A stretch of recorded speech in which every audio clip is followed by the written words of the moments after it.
that's the name of the game. Keep running, keep striving, maintain the same hunger, that fire, that burning desire. In this long run, I'm reaching higher, live. Long run, yeah, long game.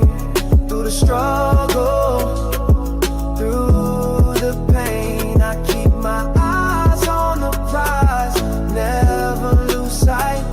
In this marathon of life, I'm running through the night.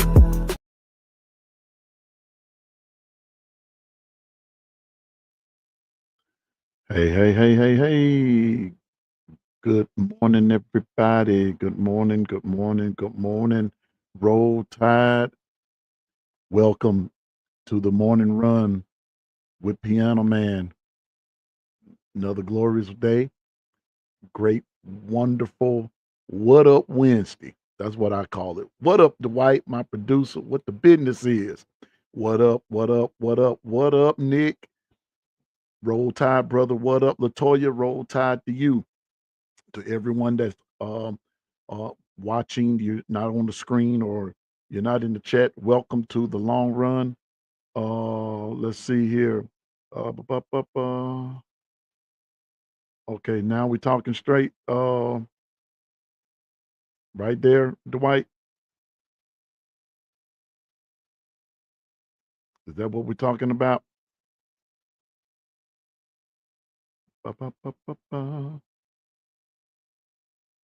Dwight has to keep me straight. Roll Tide, everybody. Man, it's just good to be here. But before I start, good morning, Mimi, one of my favorite people in the whole wide world. Let's see what Dwight talking about. I don't know, Dwight.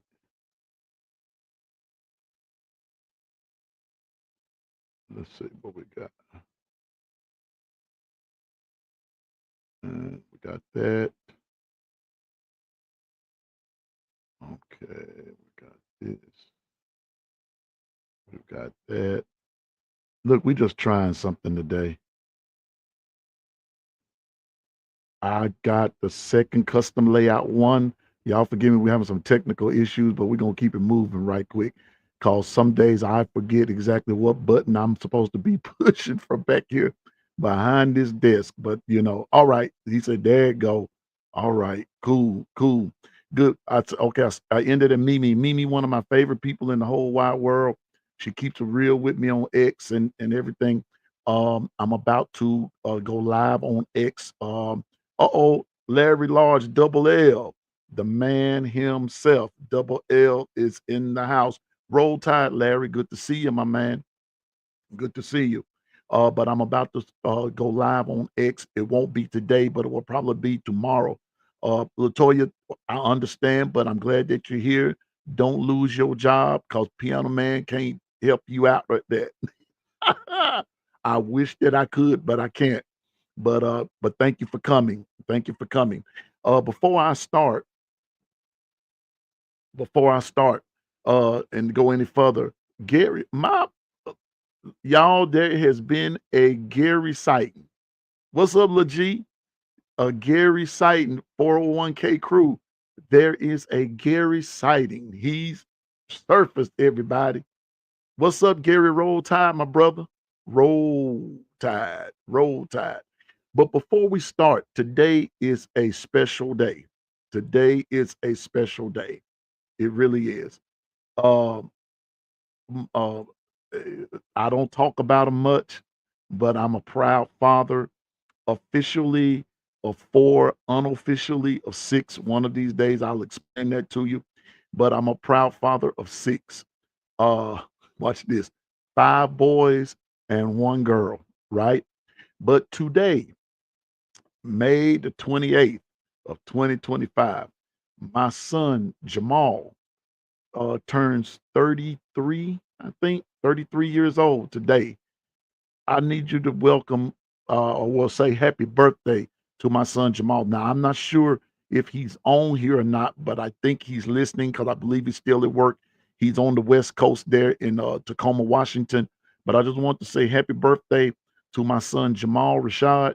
Man, Dad is proud of you. and everything that you're accomplishing. Continue to be great. Continue to do what you do. And his main mantra is he always says, "Greatness has arrived." And so uh, anyway, but happy birthday, Jamal. Dad will be in touch with you later on. I'll see about getting you a present, I guess.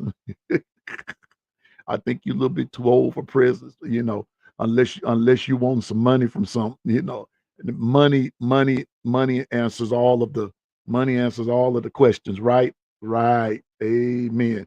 So anyway, happy birthday to my son Jamal. Big shout out to you, big dog. Enjoy your day. Have fun on the day. Don't do nothing crazy because I'm gonna need you around, and you know what that's all about.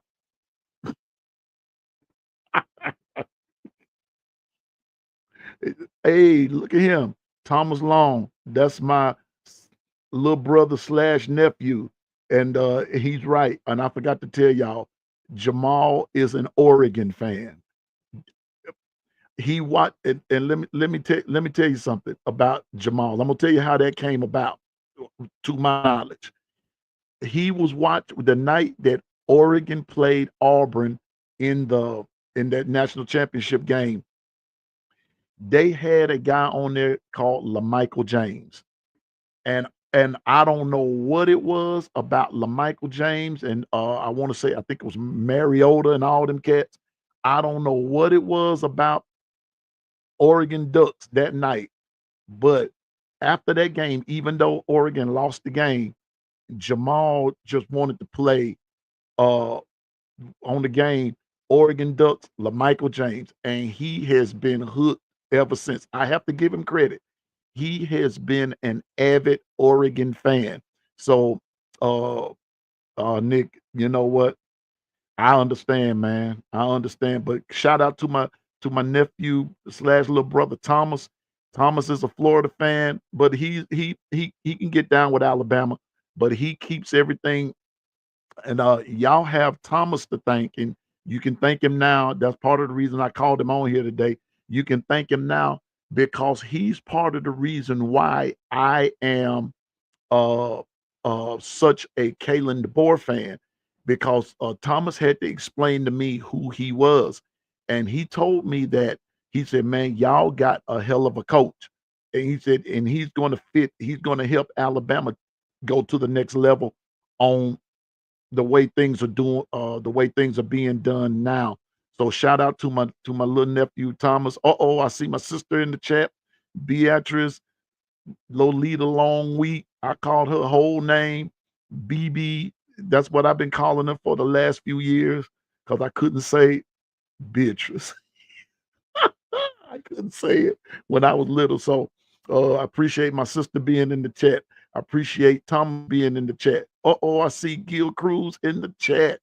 Yes, I see Gil in the chat. 401k crew is representing hard and heavy this morning. So I'm gonna say this now from the jump. When you come in and everything, come in respectful. Piano Man ain't too much, you don't have to worry about Piano Man too much. But I'm gonna put it to you this way: you better worry about the 401k crew. And I'm gonna tell you this: come in disrespectful, and you gonna find out real quick in the game who they are. All right. But let's hop to it. Again, shout out to my son Jamal. Even though you're an Oregon fan, son, and Gil, I mean not Gil, Nick.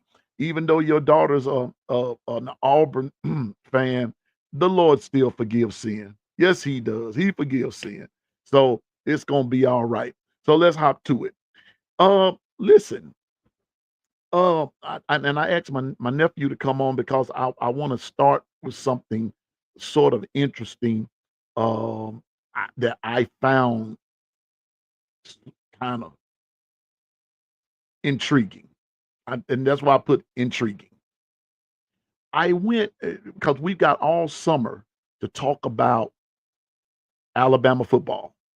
We really do. We've got all summer to talk about it and the ins and the outs. And at the end of going toward the end of the show, we're going to be talking about the depth chart. We're going to kind of get our feet wet with it today, and we're going to talk about the depth chart just a little bit.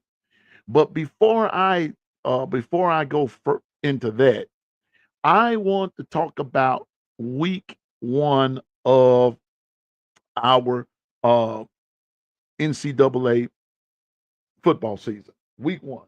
Now, where's my information? I found something so interesting. There we go. But now I'm going to try something here, y'all. I'm going to try something. Y'all let me know. Because remember now, Piano Man, don't know how all this stuff goes.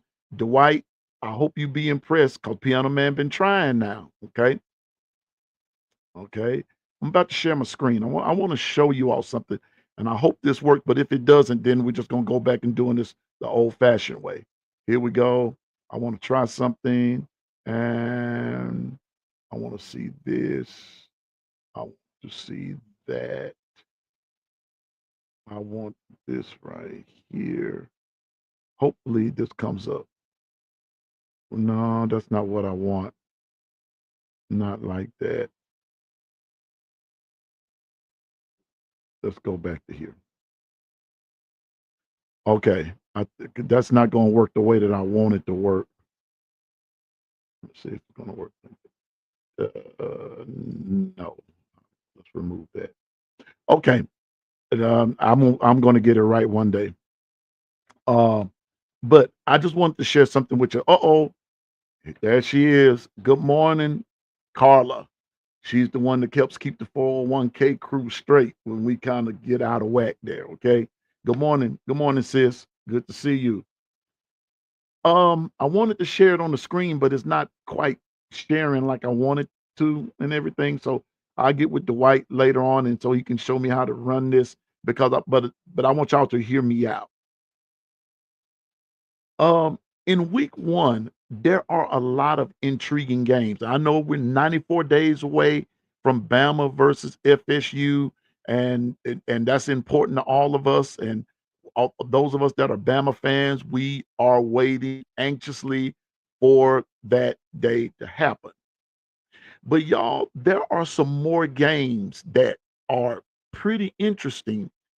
But the reason that I am sort of highlighting these games is because of the fact, number one, if you are, and forgive me, if you are a bettor, if you're betting on the games, some real interesting lines are happening this early in the betting season. I mean, football season hadn't even started yet.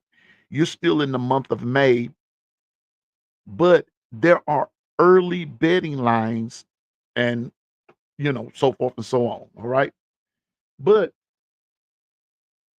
here's a taste of what's going to be happening. Like on Thursday, uh August the 28th, you're gonna have Buffalo, Minnesota, you have Ohio, Rutgers, just the example of East Carolina and North Carolina State. Okay. That's those some of your some of your big teams like that, Wyoming, Akron, little, little ones that you might can play some wager on, so forth and so on. You've got all kind of stuff going there, but here is a game, and well, yeah, well, let me go on and get to it. So it won't sound like I'm rambling, because that's what I'm doing a little bit, because I'm excited. It's not because I don't know what I'm doing. I'm excited. I feel just the excitement in the month of May. We're going into June, and I know it's going to be a long, hot summer, but I am excited about the upcoming season. Now, check this out. There is a game that, Thomas, nobody is really talking about because we're focused on our games. Like, I'm gonna give you a good for instance. Like, we know Bama's playing FSU. We know that Texas is playing Ohio State. Uh, we know that where's the other one at? We know Hawaii is playing Arizona. Wait a minute. Here's where I'm trying to get to. Syracuse is playing Tennessee. Uh, but we've got Syracuse, Tennessee, got Bama, Florida State. LSU's playing Clemson. California's playing Oregon State. Virginia Tech is playing South Carolina. Keep an eye on that game. Notre Dame is playing Miami. Notre Dame is playing Miami. LSU Clemson. Notre Dame. Listen, that's kind of an old school classic right there from back in the gap when Notre Dame and Miami used to hook up. And Notre Dame, as a matter of fact, Notre Dame is traveling to Miami to play them. I'm with you, Latoya. Now that Syracuse Tennessee game, that's too much orange. But I'm gonna tell you now, and in the words of OG Gill, don't sleep on Syracuse. Don't go to sleep on them now. Don't do it. Don't make the mistake in thinking that because they're going into Tennessee, and even though Tennessee has some issues right about now, with the team, we all know about Nico and all of that good stuff and everything, but don't think that uh Tennessee is down and all that good stuff, but don't sleep on Syracuse. That's all I'm asking you. Oh, I remember. I know OG Gill. I got you, brother. That is OG Gill's alma mater, Syracuse. But I wouldn't care if it is his alma mater. And I don't mean that in any disrespect. Syracuse is one of those teams that if you're not careful, they'll beat and upset you. They will have come into your house. Now, I know that for the most part, people are saying that Tennessee is going to beat them simply because they're Tennessee. I'm saying that you can't look at it that way because honestly, Syracuse is better than what people give them credit for. Now I'm about to show you something about a particular line. Here we go. Uh, even though Tennessee is the favorite, but I want y'all to check out the over and the under. OG Gill. The OG Gill, the over and the under is 56, 55 and a half. So that's going to round off to 56, which simply means, now check this out. Now check this out. Vegas is saying as of right now, they don't believe it's going to be that much defense being played because here's my catch. Because I'm being honest with you now. They're saying that Tennessee nor Syracuse is going to put up that much of a defensive fight. That means it's going to be some points scored, over 20-something points a piece. And I'm about to say something. You're not going to convince me that Tennessee, even though Tennessee's picked to win, you're not going to convince me that Tennessee is going to put up over 40 points on Syracuse. I don't believe it. I will not believe it until I see it for myself. Yeah. Yes. Yes. Syracuse's head coach is black. Not that makes a difference, but I give props to where that brother's a bad brother. That brother can coach. Thomas answered it right. That brother can coach. He can coach. Nick, we'll talk about that in just a second. Okay, just hold that thought right there. But pay attention to Syracuse and Tennessee. Also, I know this is kind of boring, but it is going to make you think a little bit. In the Alabama-Florida State game, now Gil, check this out. We've been talking in the 401k crew of what should happen with Alabama and Florida State. Bama is picked to win by 12. Okay. But check this out. The over and the under is 50. 50. Y'all know what that means? That just simply means, according to Vegas, I hope I'm reading this right. According to Vegas, Florida State is going to put up over 20 points on Alabama's defense. I want y'all to let that sink in for a minute. That's what they're saying. That's what they're saying. Okay. So even Vegas is not giving Alabama much of a chance. Now, even though the number is 12 right now, I'm of the firm persuasion. Good morning, KT. What the business is. You know what the business is. Good morning. Good morning. Good morning. I'm saying right now, OG Gill, I believe Alabama is going to take Florida State down through there. And I'm of the firm persuasion that is sometimes losses like that sets you, a loss or a win like that, excuse me, will set you on a trajectory or on a projected path. Either you're going to be good or you're going to be not so good. Now, don't get me wrong. I am not disrespecting Florida State by any stretch of the imagination. But I'm of the firm persuasion that if you went back and listened to anything Ryan Williams said yesterday in his interviews, this Bama team is on a mission to prove or to show folks that I see you, Larry. I see you. I see you. I see you. I see you. I'm putting it on the big screen, Larry.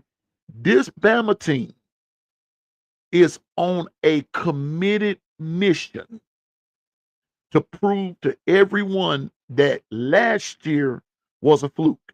Now, I know Larry said 52-10. Hey, you can put your predictions there if you want to. Larry said 52-10. I'll give mine a little bit later on. And I know they'll change over the course of the summer. But as of today, Larry said 52-10. But good one, Larry. But let me tell you something. Tell you something else. We are focused to a point to where people that players that have even gone home, they're working out. Thomas, don't outrun me. I'm gonna get to that in a minute. Cause just hold your point right there. Hold it. Don't outrun the host. Here we go. Those guys from Bama are focused, man, and it's going to be interesting how all of this comes together when they come back for fall camp. I'm going to be really watching. And then you got Texas going to Ohio State. We'll talk about that later on. But y'all, there is another game that interests me. Thomas just brought them up where he said Texas Tech. But it has nothing to do with Texas Tech. But I'm going to throw Texas Tech in the mix as I continue to talk.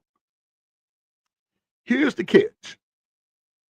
Auburn versus Baylor. Auburn versus Baylor. Now, y'all know Piano Man. Piano Man is going to do his homework. And I'm going to say this.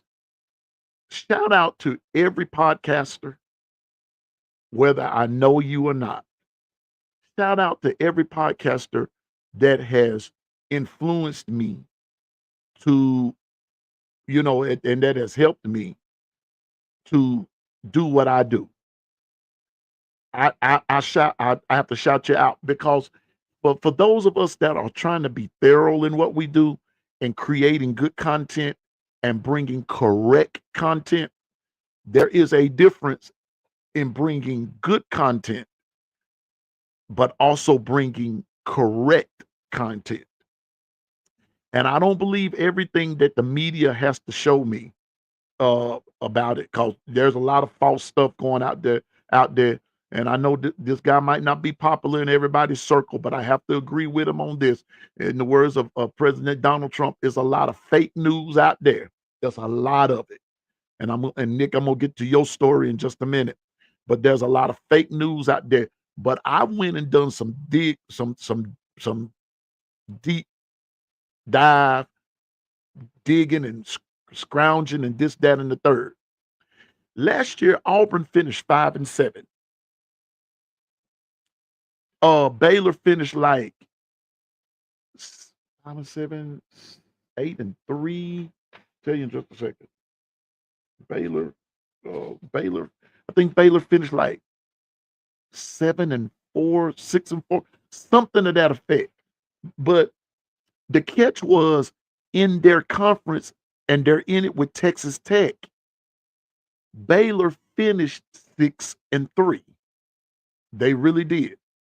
Baylor finished 6-3. Thomas said both coaches need to win that game. Larry Large said Auburn needs that win big time.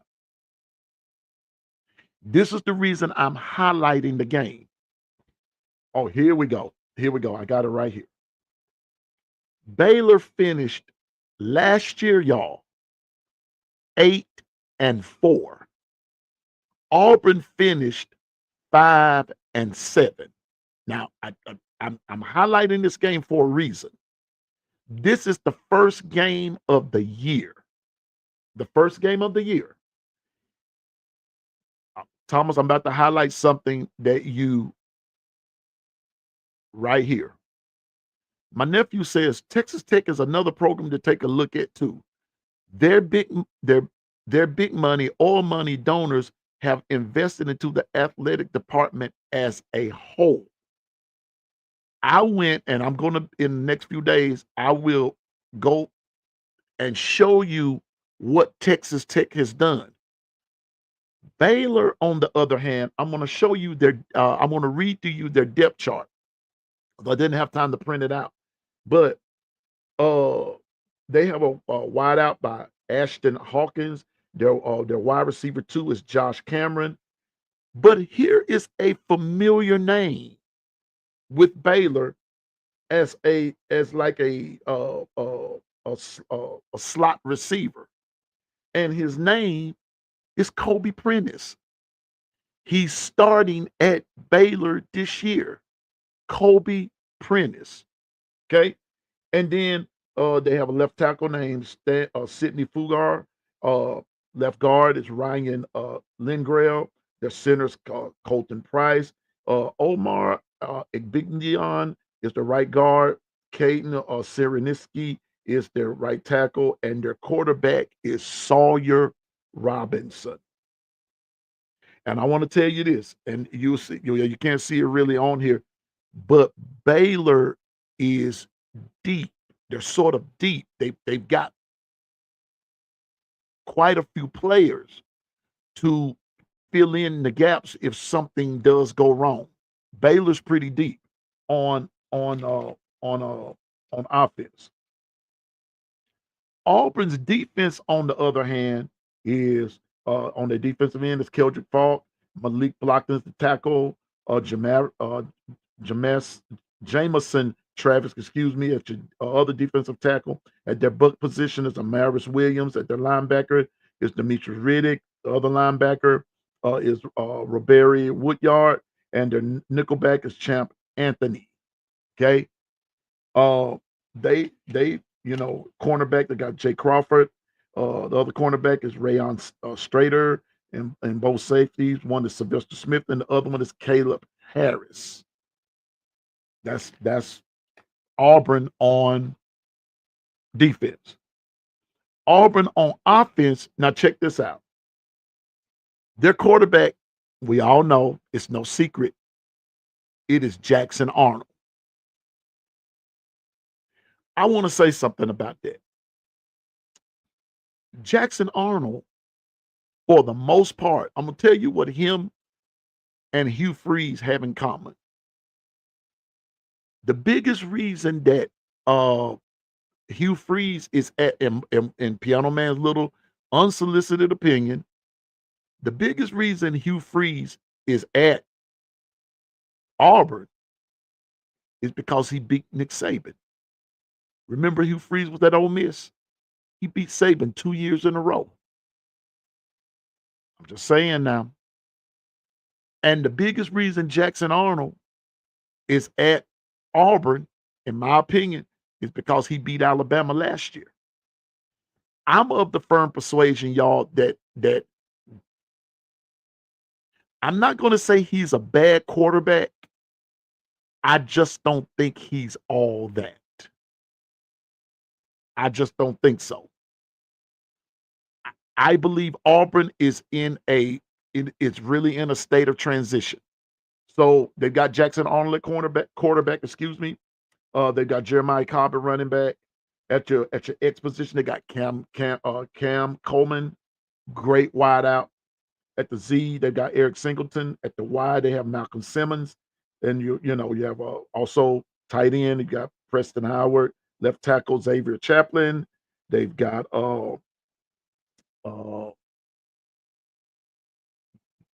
I can't read my own writing. Dylan Word, center, Connor Lew, right guard, Jeremiah Wright.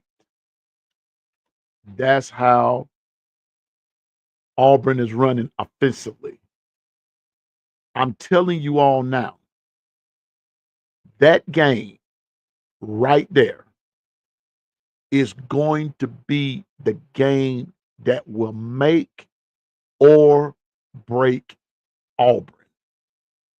That game right there will be the game that will either make or break Baylor. Now, why am I going this route? I just told you. Auburn finished 5-7. Larry said it. Thomas said it. I'm saying it. And anybody else that really knows football is saying this. Both teams need to win game one because their schedules really don't get any easier. And I'm about to tell you something else about Baylor. Baylor is also one of those teams, just like Texas Tech, where a lot of investments have been made. Baylor is also a team that, for some of the sports writers, are picking them. Listen to me now. They're picking Baylor to win the Big 12, or at least to play in the Big 12 championship. What's up, Coach Carl? What's up, Coach? Good morning. Roll Tide to you, my brother.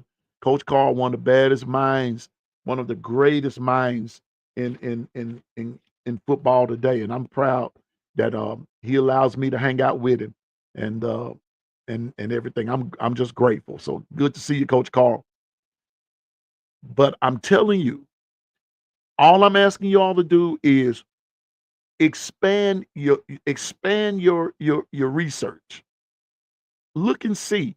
Look, it's not going to take away from you being a Tide fan. It's not going to take away from you being a Tide fan, but know what other teams are doing because they could possibly be your competition somewhere the way this playoff scheme is set up. Now, Thomas said the Big 12 favorite to win is Arizona State, excuse me, and that's true. Arizona State has a squad out there. But Baylor, teams like Texas Tech, tell you another team in the Big 12 to look out for, BYU. Don't count them out either. Don't count them out. Now, I know all of us want to see Colorado make it and all that good stuff, but I'm just going to tell you, Colorado lost some guys. Coach Prime them probably reloaded, and he's kept a lot of his stuff on the hush. Okay, we know that they go there and everything, but Coach Prime is going to do his thing. Coach Prime is going to be Coach Prime. I'm not even worried about that part. But the media favorite is, as Thomas said, one is Arizona State, but two I know for sure, or three I know for sure is BYU, Baylor, and Texas Tech. I'm telling you, but in this first game, Baylor and Auburn, that's gonna be one heck of a game. I'm telling you. And the sad part is for Auburn. I wish Tez was on here. He's an Auburn fanatic. Uh, the crazy part about it is that they are playing that game at Baylor. They're playing it at Baylor, just like Bama's going to Florida State, just like Syracuse is going to Tennessee, just like Texas is going to Ohio State. These first week games, folks, are going to be very intriguing. That's why I call this particular show today intriguing. Because if you sit down and begin to look at some things, it'll make you scratch your head and say, wow, week one, they're coming out, they're coming out throwing strikes, if you will. It's not going to be easy for folks. I'm just saying, my eye, besides the Bama FSU game, my eyes are on the Auburn Baylor game for every reason that Thomas and Larry Large said it. Both coaches, both squads need that win. Now, the question is, who's going to take it? Now, I know that the media is going to suggest, because like right now, uh, according to this line here, uh, Auburn is favored by 2. But I know why that is. SEC. But this is what hit my heart yesterday. This is what fell on my brain yesterday.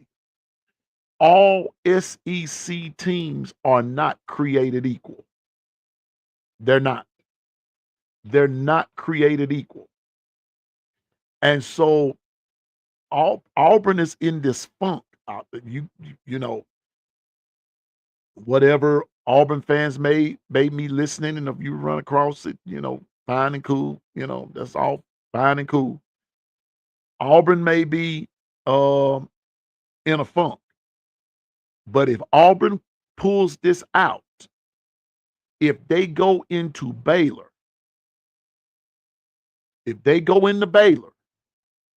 and win that game and have some swag about them, I'm telling you now, watch Auburn this year.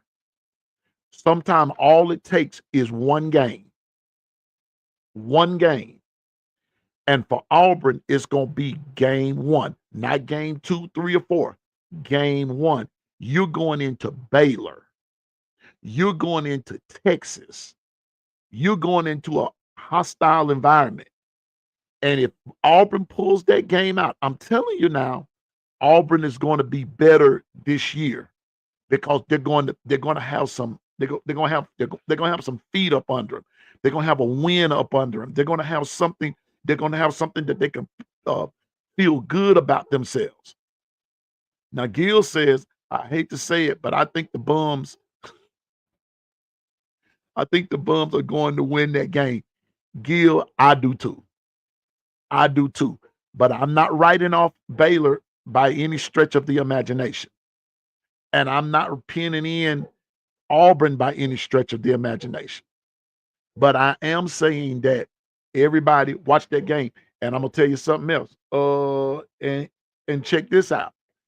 Gil, the over and the under in that game is 57. 57, Thomas. 57, Coach Carl. Auburn should win the game. They should. But the question is, will they? Will they? Will they win it? That's the question. They should, but will they? Because I'm going to tell you this. I'm going back to what Thomas and Larry said. Both of these schools need that win. It's going to be a matter of who's going to come with the come on. Auburn should win the game. Yep, Thomas is all on the quarterback. Sawyer Robinson and Jackson Arnold. I almost said Jackson Dart, but or if they had Jackson Dart, oh, that wouldn't even be no contest. But Jackson Arnold. Me personally, it is all on quarterback play. Me personally, I think the team with the most solid defense down the stretch in game number one, the team with the most solid defense is going to determine the outcome of this game. That's what I think. Whoever defense is going to be up to par. Because if that over under is 57, that just simply means somebody's not playing some defense somewhere. And you're not gonna make me believe, just like I said about Tennessee, you're not gonna make me believe that Auburn, now even though I think they should win the game, I don't believe Auburn's gonna hang 40 or 50 points, 30, 40 or 50 points on Baylor. No, I don't think Jackson Arnold is that good. Auburn's going to have to play a solid game all the way around. But I am of the firm persuasion that the team with the most solid defense down the stretch is going to win this game. I believe it'll be Auburn. I hate to say it, Dwight says, you know what? I'm going to put you on the big screen there, producer. He says, I think all college football is going to be wide open this year. It's not really that many high-profile players I hear about. This is true. This is true. Now, for those that are these Ohio State, Michigan, these Big Ten schools, Penn State, Indiana, don't know why I'm throwing you in there. You had one good year and everything, but I don't think Indiana's going to do that again this year. Then you're going to SEC, you got the Georgias and the Bamas and the Floridas and the LSU, the Missouri, the Ole Miss, the Tennessee, and I just rambled off 5 teams to the Big Ten's 3 or 4. That goes to show you. And then in the Big 12, you got BYU, you got Baylor, you got Texas Tech, you got Colorado, you got Arizona State, you got Kansas State, all that good stuff. But when it boils down to it, yes, it may be wide open. And I'm not to refute that. I'm not refuting that in any instance. Yes, it's going to be wide open. But I'm going to tell you this. At the end of the day, Bama, Georgia, Tennessee, LSU, and possibly Ole Miss. Oh, I forgot about Texas. I just named you 6 teams right there that could change the trajectory of everything. Now, in the Big Ten is tricky. And Thomas is saying the same thing that I've said, and I went back and looked at some of the schedule. We'll go over it. Like I said, we've got all summer to do this. Watch Illinois. If you go and look at even some of the projected championship, how the projection is. Did y'all know Illinois, Oregon, Ohio State, Penn State, because I don't think they included Michigan in it this time. But Oregon, Ohio State, Penn State, let me see, Ohio State, Oregon, Penn State, and Illinois, those 4. Those 4 are predicted to be in the college football playoffs. Those 4 teams from the Big Ten. From the SEC, on the other hand, Texas, Georgia, Bama. Texas, Georgia, Bama. I know those three. Not sure, and I think they even put LSU in there. So you've got a head-to-head thing. But here's the thing. Like Dwight said, like Thomas said, like others have said, it's going to be wide open this year. It's going to be wide open. So my thing is for Bama, as much as I love my Crimson Tide, as Kangaroo Black say, my beloved Alabama Crimson Tide, we got to play. Because for the most part, people, media, are they're really counting us out. But also by that same token, I'm gonna tell you like this: in the back of a lot of us' mind, because no one hit the transfer portal from Bama, which I'm gonna get off into the depth chart for the team, and then the rest of the week we're gonna talk about the offense, the defense, the special teams, and then lead off in the next week. We're gonna have this thing really together. But one of the things that Bama's got to do is really play. We've got to play because for the most part, they're counting us out. But also by that same token, because nobody hit that transfer portal, they're saying, uh-oh, Bama may be back. They'll never come out and admit it, but in the back of their minds, and nobody hit that portal, you better best believe they're looking out. They're giving Bama the side eye. Now, I know some of the Ohio States and the Michigans are running their mouths saying Bama can't beat Michigan. Well, guess what? Okay, Michigan beat us 2 years in a row. And so what? Ole Miss did it too. I don't see you hollering about that, even though that was long ago. But Ole Miss did it too. That didn't stop Bama from being Bama. The governor is here, y'all. JB. Good morning, Governor JB. Good morning.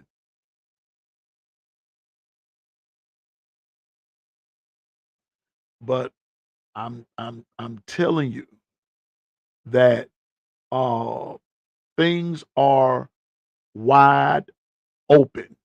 I'm with you, Thomas. I'm with you, Dwight. Things are wide open. But now let me focus it back to Bama for a minute. And I'm with you, LaToya. The buy-in is real. The buy-in is real. But like I said on yesterday, the day before, let's turn the page. It's time to turn the page. It is time to turn the page. Good morning, Angela. Good to see you. Good to see you. I'm just saying, it's time to turn the page. Last year, that's 9-4. All the teams now are 0-0. Yes, Ohio State are the defending champs. Yes, Georgia are the defending SEC champs. Yes, and all of the other places, all of the other schools, whoever won the championships, good, fine, dandy, Clemson, all of this, that, and the third. But as of May the 28th, 2025, we are on the cusp of a new season.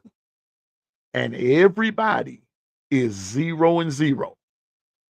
All I'm saying is, as Piano Man, it is time to turn the page. It's just time. Jalen Milroe's gone. Quit trashing it. He's not our quarterback anymore. We've got a 3-quarterback battle going. Ty Simpson, Austin Mack, Keelan Russell. And now we brought in a walk-in 6'7", all that good stuff. Man, don't you think it's time to turn the page? I'm just saying now, this thing is going to be wide open. And as I said on yesterday, I am excited about the upcoming season.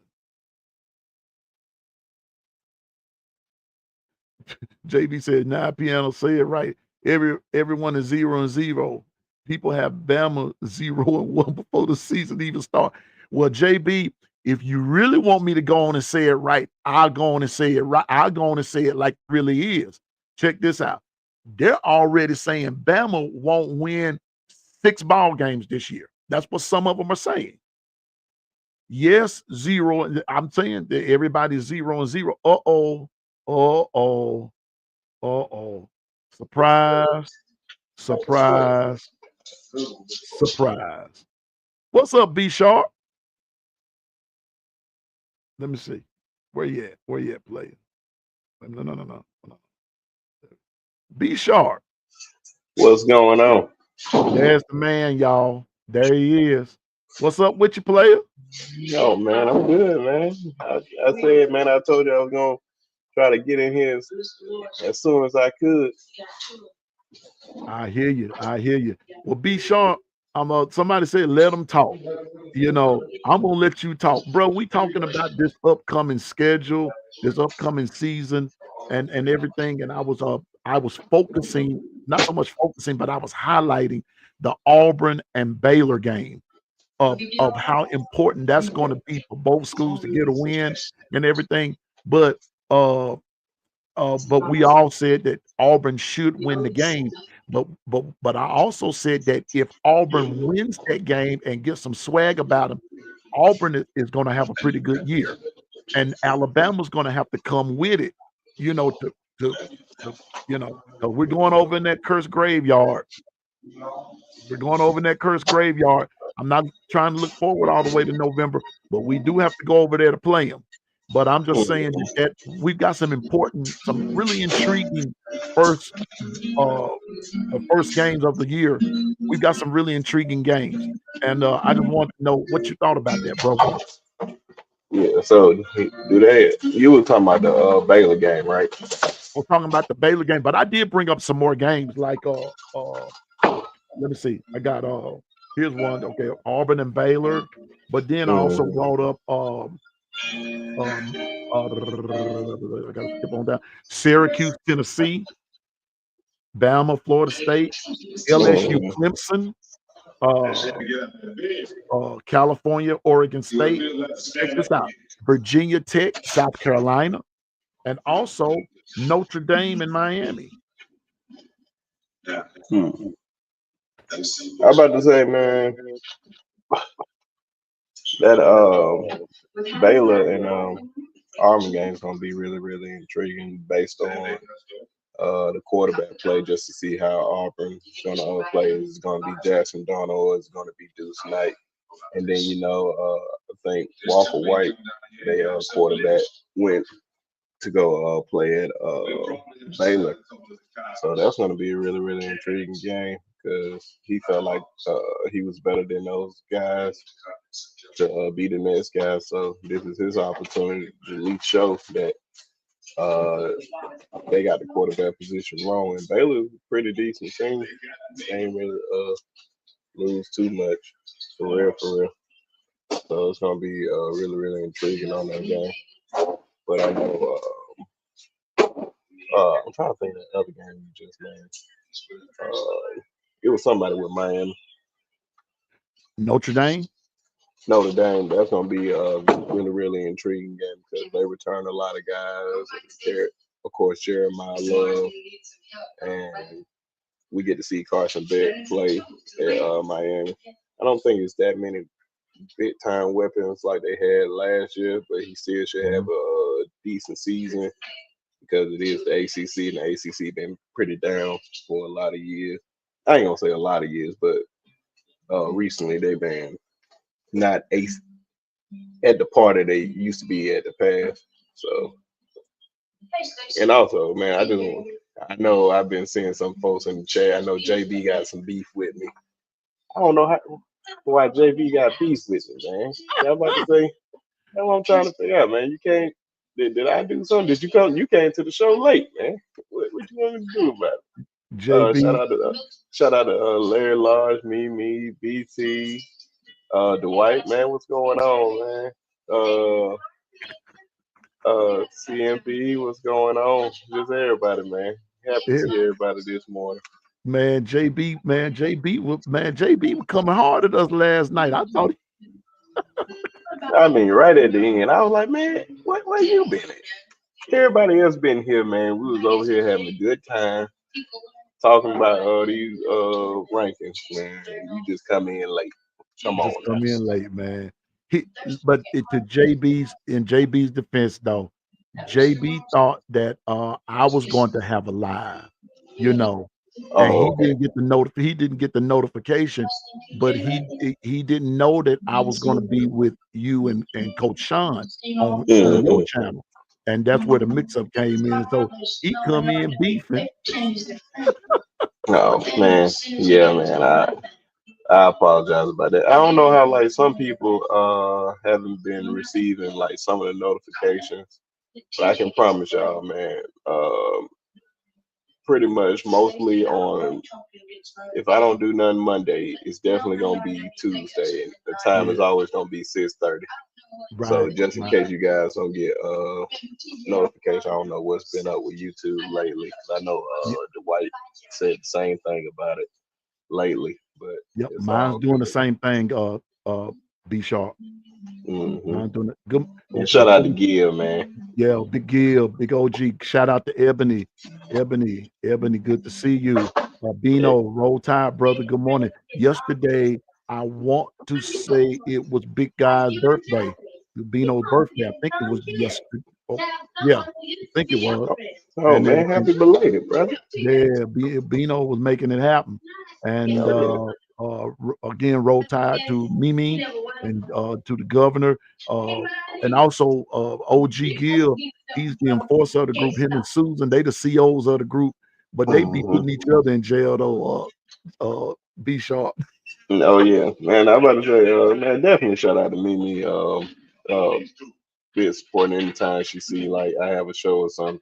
Yeah, She retweet it on Twitter, and I definitely appreciate that yeah. because it Mimi, definitely helps with the channel, help get out exactly. to other Alabama people that I don't even that don't know about me and I don't know about them. But it's always Right, good to get to know other folks, man. right.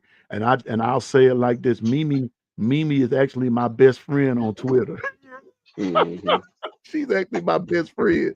That's my partner there. But shout out to her and I don't know if you see it, B Sharp, and while we taking a couple of minutes here, Latoya says she can't find your YouTube page. I'm really surprised by that. Well, that's the logo right there, but it's not podcast no more. It's sports talk, sharpshooter sports talk. I Okay. just ain't She changed said the you can't. icon of it. Okay.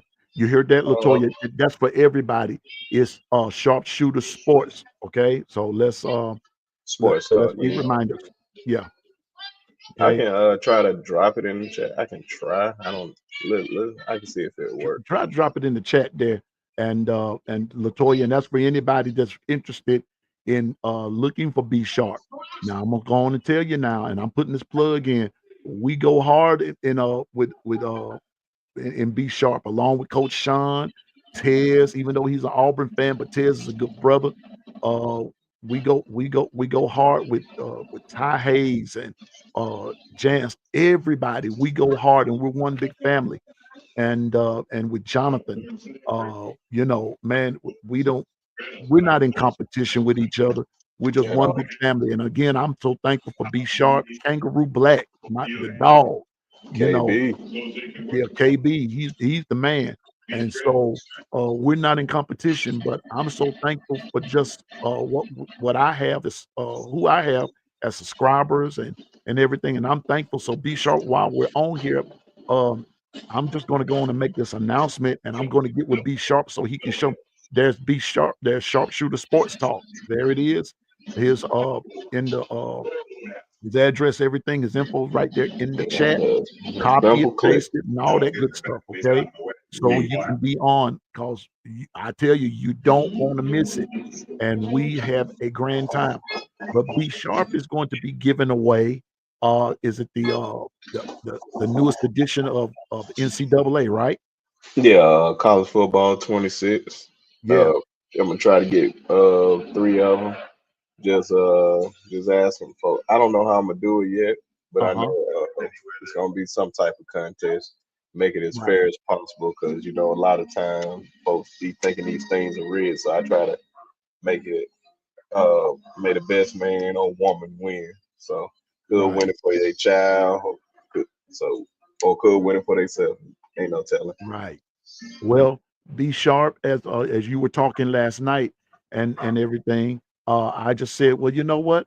Uh, I'm you know what is not so much the size of the dog, it's the size of the fight that's in the dog, right?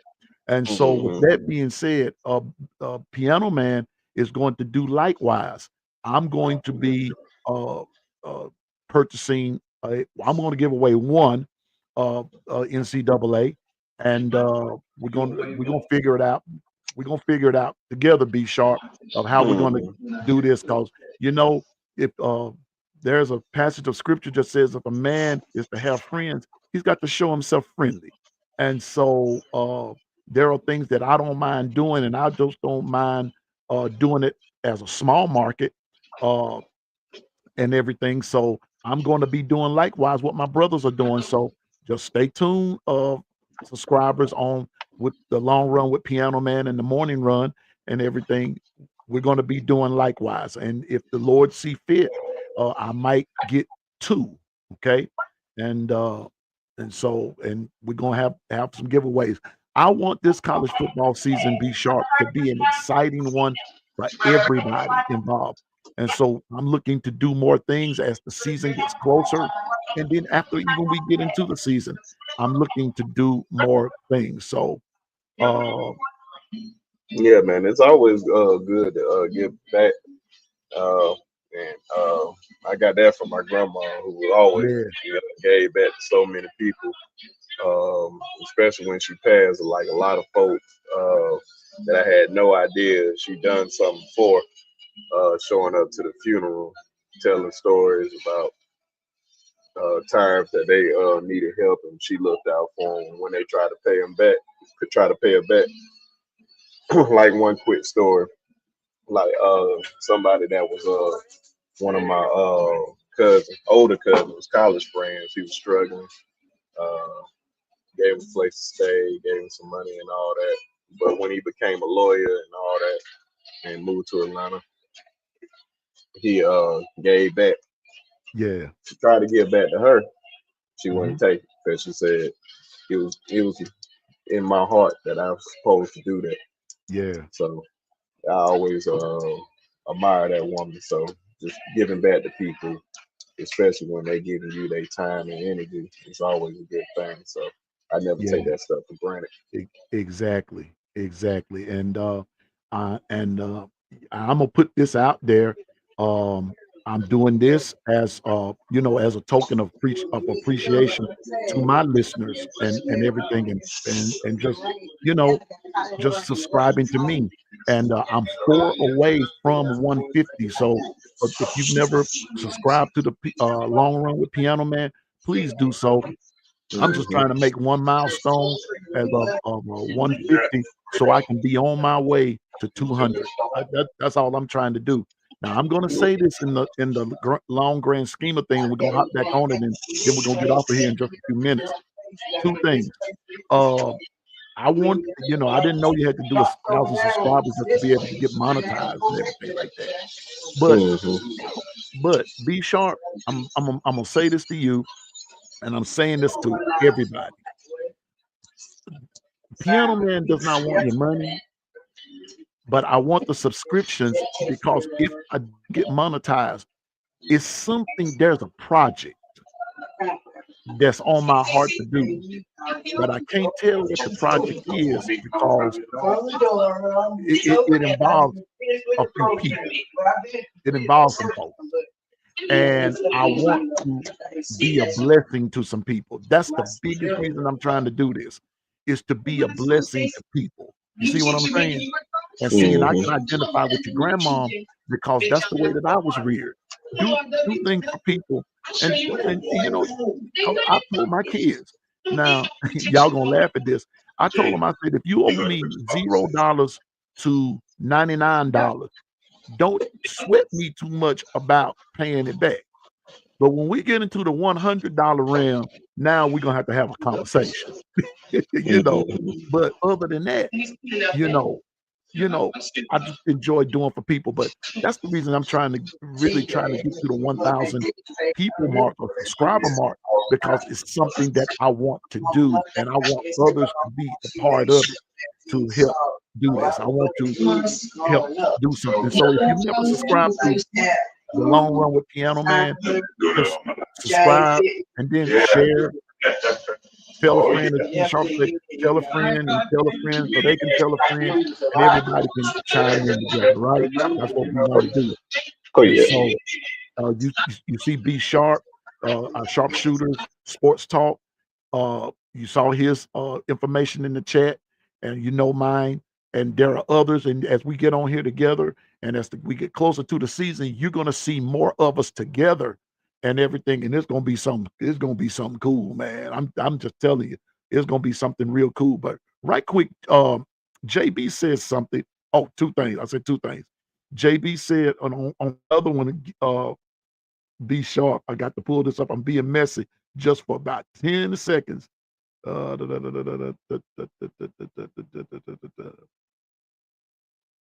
He said, I want to get it right. Hear what JB said. You mean actually giving the winnings to people? Yes, JB. We mean actually giving the winnings to people. Be sharp. We're actually Man, gonna give it. We're actually gonna give it to her, bro. yeah, man. I don't know why you trying to do it like that, JB. Man, of course, man. The win, hey, man, fair is fair. Now I said, however I do it, I don't know, man. Shout out to my boy Jay at Unfair Sports. He had the idea last year, and he actually did it. But Uh-huh. I'm gonna actually do it this year. Now I said I'm gonna at least try to do two at the Uh-huh. most. Yeah. Oh well, I said two at the least. But Yeah. whoever win, man, is whatever choice, whatever console you got, or you want to get it for a child, grandchild, or whoever. Yeah, exactly. Yeah. But it's just a way of just giving back to y'all, man, for supporting us and at least Exactly. letting us have some type of career in this. So definitely Yeah. appreciate it. I would never been at the Senior Bowl if it weren't for you guys. So definitely And appreciate that.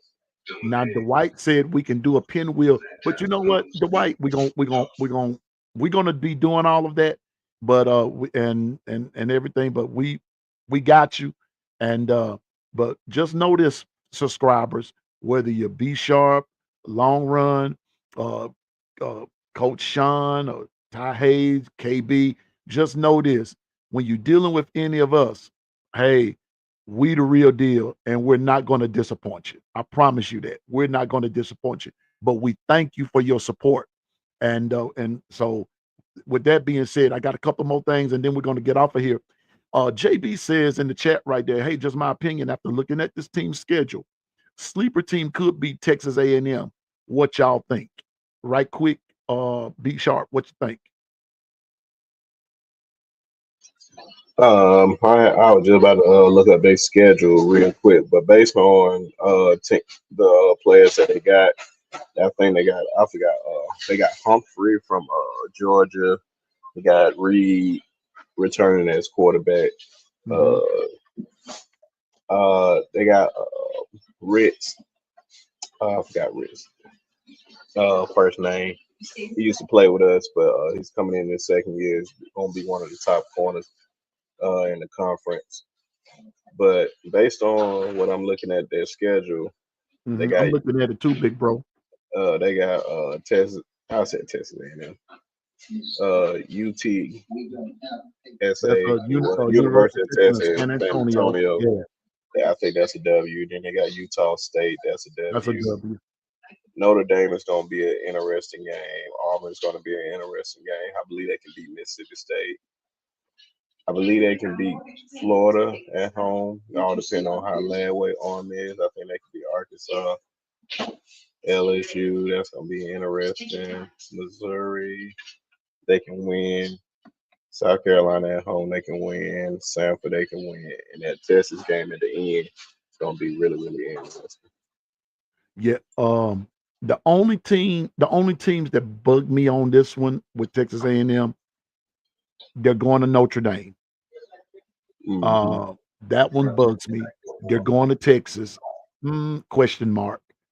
Um, and then the other part of that is we were talking about Florida.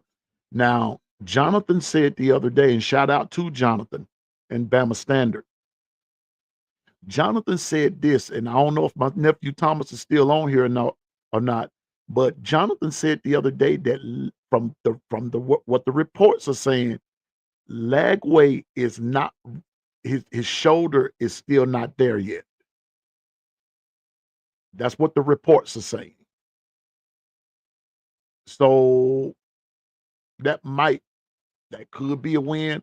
I think that's going to depend on, like you said, Lagway and his shoulder and everything. But I'm gonna say this though. But if they're playing them in Texas A&M, so Texas A&M is hard to beat at College Station. I'm just saying they're hard to beat there. So uh, JB, you could be right. Uh, Texas Yeah, A&M could be a sleeper team. yeah, They could be. especially if they go up to Notre Dame and beat them. I believe this Oh, if they were going to go beat Notre Dame this year, this could be a good year. I don't know who their quarterback gonna be, and I don't think anybody that's proven yet. But they could probably sneak up there and get one. But that defense is good at Notre Dame. yeah. So and Jeremiah Love is gonna be one of the top running backs in the country. So it all depends on that. They could be a sleeper team for real. Uh huh. It's not their schedule's not supremely hard. They have a lot of winnable games, so it's Right. definitely possible. Well, we're gonna see if you have any other questions or predictions or tell us what uh just put it in the chat right quick and we'll handle up on it and I know, everything. But I know. uh, Larry said something earlier, and I'm gonna touch back on that. But I just want to answer Dwight. I was like, I don't know how to really do the pinwheel thing, but I'm gonna have to look it up and use that as an idea. But I seen like other channels do it, so I keep that in mind. I don't know how to do it, so I'm gonna have to look it up. But well, you know what? We're going to have to get the white to help us out there. Uh, be sharp. hmm We're going to yeah, 'cause we're going to you know um, we're going to get the white to help us out. oh, And I didn't even know Coach Carl was in the chat. Coach Carl, yeah, what's Coach going on, Carter, man? yeah, he been on here for a little minute now. Oh, I was, man, man. I'm Yeah, man. trying. But I think Larry Lawrence said something about Texas and Ohio State Oh game yeah, earlier. and yeah, we did say he said that the Texas Ohio State game was going to be interesting. About that game, be sharp. Let me get your opinion first. Let me be hospitable. Let me get your opinion on that game. Oh, okay. Yeah, man. Just it's gonna be definitely one of the biggest games of the year. I can promise you, rating wise. And then it's gonna be a lot of stars on that field with Arch, and then you're gonna have Anthony Hill Jr., Colin Simmons, Caleb Down, Jeremiah Smith, and I don't know who's gonna be the starting quarterback for Ohio State. Could be Julian Sane, and I forgot the other guy name, but and I think they travel up to Ohio State. Right. So Yeah, I Texas thought the game does was that. in Texas. I don't know why I thought the game was in Texas for the longest. So that's gonna be a real interesting game. I think based on all that Ohio State lost, it's still Ohio State, but it's not as strong as it was last year because they returned a lot of 4 or 5 year seniors. And they had Caleb Downs coming in, Jeremiah, Abuka, and a whole bunch of that. That's why I picked those guys to win before the season even started. And I turned out to be right just based on all that experience. But they lose that experience in Texas. Haven't really lost anybody but Quinn Ewers and Matthew Golden, but they still have Ryan Wingo. They getting Jamie France. and all of these guys. They getting CJ Baxter back. So You Texas may beat them, but they got the home field advantage, and that helps a lot. But if Texas come yeah. out there early and jump on them, I don't think Ohio State can keep up with them. Um, this Ohio State team, I'm of the firm persuasion, as my nephew said earlier, and he and I talk a lot about uh, college sports and just sports in general. I believe that Ohio State is going to take a step back this year. Um, b- uh, like the one guy came in here, he's an Ohio State fan. Because Ohio State has not named a starter yet, and it's not the jury's still out on saying he's not guaranteed to start. Now me personally, because I'm gonna talk about this start on this depth chart here for Alabama in just a second. I believe Sayin messed up when he left Bama. I believe that he should have stayed, and we go, time is gonna tell. But I understand you got out because Coach Saban got out, but you prepared for 1 year. Uh, Jeremiah Jeremiah Smith, uh, that dude is cold blooded, but unless he has a good quarterback to throw to him, because Will Howard just made sure that he had it. And then number two, Ohio State, as much as it's not publicized about them, they had one hell of a defense last year, and it helped them out. Not that's not to take away from the offense, but their defense and their offense complemented each other, and that helped them out a lot. But I don't believe they're going to have that same complement this year. Yeah, man.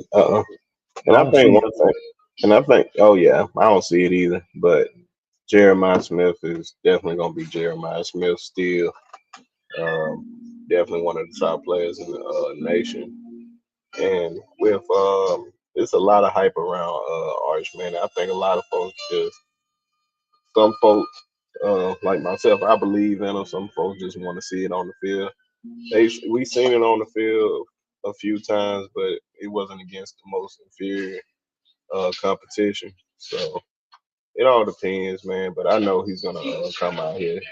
All that time he's been sitting there, and of course, look who he's getting mentored by his uncles. Yeah. And so, man, I'm just telling you, man, I expect great things by him. So that's why I said, don't be surprised if you see him come out there lighting it up. Well, but you know what though? Uh, uh, Arch is going to have to light it up. He's going to have Yep. to. He's going to have to. He has no choice. He's going to have to, because now I'm also of this persuasion. Texas will be good, but I don't think that you don't just replace an Xavier Worthy. You don't just replace a last year they did have Isaiah Bond, but that's not who helped them out. And so for Texas, I'm watching them about like I watch Georgia. Okay. Now some people may laugh at me when I say this, but yes, Texas has all this money and this resources and this and that and the third. But Texas' biggest problem is that when it's time for the big games, they fold. They fold like a lawn chair at a family reunion. I'm telling you now, they fold. Oh, fold They like some fold up, blankets. and they sit on the blanket under the tree and enjoy the breeze and the sunshine. Cause I counted actually, I'm not gonna say that first game, but that second time they played Georgia, they were supposed to beat Georgia. Now I believe it was some bad play calling for Sark by Hmm. not putting in Arch Manning when they needed to put him in. They stuck with Quinn Ewers, and in Quinn they lost the game. Quinn didn't have it. Quinn just didn't have it. And so I believe if they had to put Arch in, Arch would have offset that thing, and Texas may have would have beat them. But now it's all on Arch Manning, and we're getting ready to see exactly what he's all about. Uh, while we at it, Wait a minute. What did I do with it? Right here. Let's look at Texas schedule. Let's look at it while we at it. Okay. Yeah, because I know I think they start the season off with a banger. I think they play Yeah, Ohio they go State to the Ohio very State. first game. Mhm. So you come out there and play Ohio State the first game. Then you got San Jose State, then Uh-huh. UTEP, Sam Houston. Then you go down to the Swamp, which is going to be a hard game in its own right because it is Swamp. Mhm. Then you got the Red River shootout with Mhm. Oklahoma. So more than likely, I think they said they upgrading the Cotton Bowl, so they gonna be playing the Jerry World more than likely. I kind of expect it, but I don't think they're gonna be playing at the Cotton Bowl this year. No. Then Kentucky, Mississippi State, Vanderbilt, winnable games. Then they go to Georgia. That's gonna be a Uh-huh. tough one.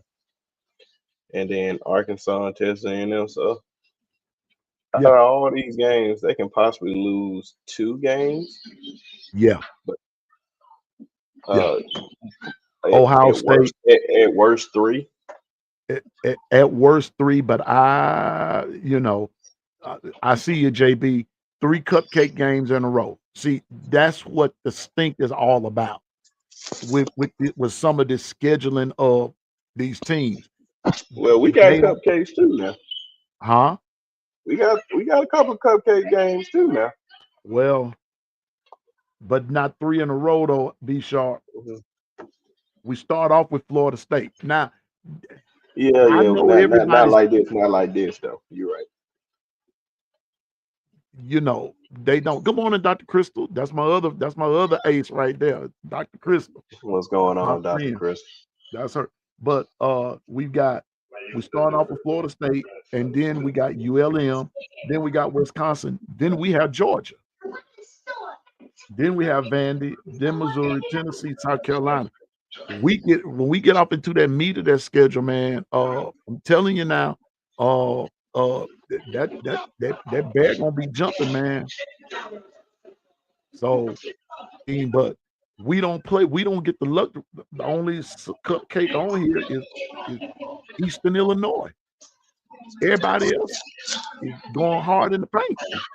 Hmm. But Texas, I mean, San Jose State, UTEP, and Sam Houston, huh? So I mean, And you know they set these games up like 3 or 4 yeah, years, maybe yeah, five in years advance. down in advance. So hey man, that's how they got there set up. A lot of teams don't really set it up that way because man, um, it's really no point playing all these hard games because based on how the playoffs went last year, it all Hmm. depends on how we're gonna move forward. You might well just try to play the easiest road to try to get to the playoffs as possible. Ain't no point of playing like super hard games Yeah, to get and there. so I'm just saying, man, it's going to be interesting. And for those of you, and I don't question my salvation when I get ready to say this. But for those of you that are quote unquote that are betters, if you will, the line on that game of Texas and let me see, I just had it here. Mm, mm, I think that line is. I got to find it. I didn't highlight it. I thought I did. I thought I'd underlined it, but here it is. The Texas Ohio State, the line on that is 3, and it's favored, believe it or not, Ohio State, according to the one that I'm reading. Now I know those lines are probably going to change the closer we get to the game, but right now, the line is Ohio State -3, and the over and the under is 51. So they're not giving teams much of a defensive chance. You know, I'm just saying. Oh yeah, man. And And I I saying, go ahead. I'm just saying that they're not giving neither, and even in our game against Florida State, B Sharp, 50, the over and under is 50, 56 and a half, I think. Yeah, 56 and a half. They're not putting much faith in our defense at all, unless they're saying Alabama gonna put 56 points on the board and Florida State and Bama's gonna pitch a shutout, which I don't think is gonna happen. But Mm. I don't believe that our defense is gonna give up over 20 something points. Yeah, it's kind of hard in this day and time because of the spread offenses and all that, man. All the interchangeables, experience. It's kind of hard to like keep a team under 20 nowadays unless they just cupcake team for the most part. I But gotta I'm gonna show something up here right quick, B Sharp. This is what Bino said. I believe being battle tested is more important and beneficial to the team than an easy road win. What you think? yeah, you can be battle tested, but what is the benefit of it if you're not gonna make it to the playoffs? Because all you're gonna do, we see what the you get to know a lot about your team. I really agree with them, Uh-huh. but yeah, I'm just thinking about how these teams gonna see it in the future. Like, why am I playing this super hard schedule when we could just play a schedule like Indiana and make it to the playoffs? Uh-huh. And I can keep my job and all this. So, of course, like Georgia, to be honest, like that second year, if you go back and look at their second year when they won back-to-back national championships, their second year was really, really easy. They ran the table. They wasn't playing anybody. So, Coach Carl, what's going on? There You know? he is. I looked down there and saw him and everything. What's up, Coach Carl? Yeah, man. But I know, yeah, man. You definitely gotta be battle tested. For the most part, you at least want to know what your team is made of for real. But I'm just looking at it as an AD and a coach. Like, what is the point of playing these games if it's not beneficial to your playoff position and all that down the line? So it can go either way. What you got, Coach Carl? Man, I just jumped on for a quick second, man. I'm in school system and the bell keep ringing on. I wanted to get on Yesterday was my earlier, but last the bell day, rang brother. so I quick. am celebrating. Yeah, I wanted to get on earlier, but the bell kept ringing on me, man. So I Oh can't man. couldn't get on.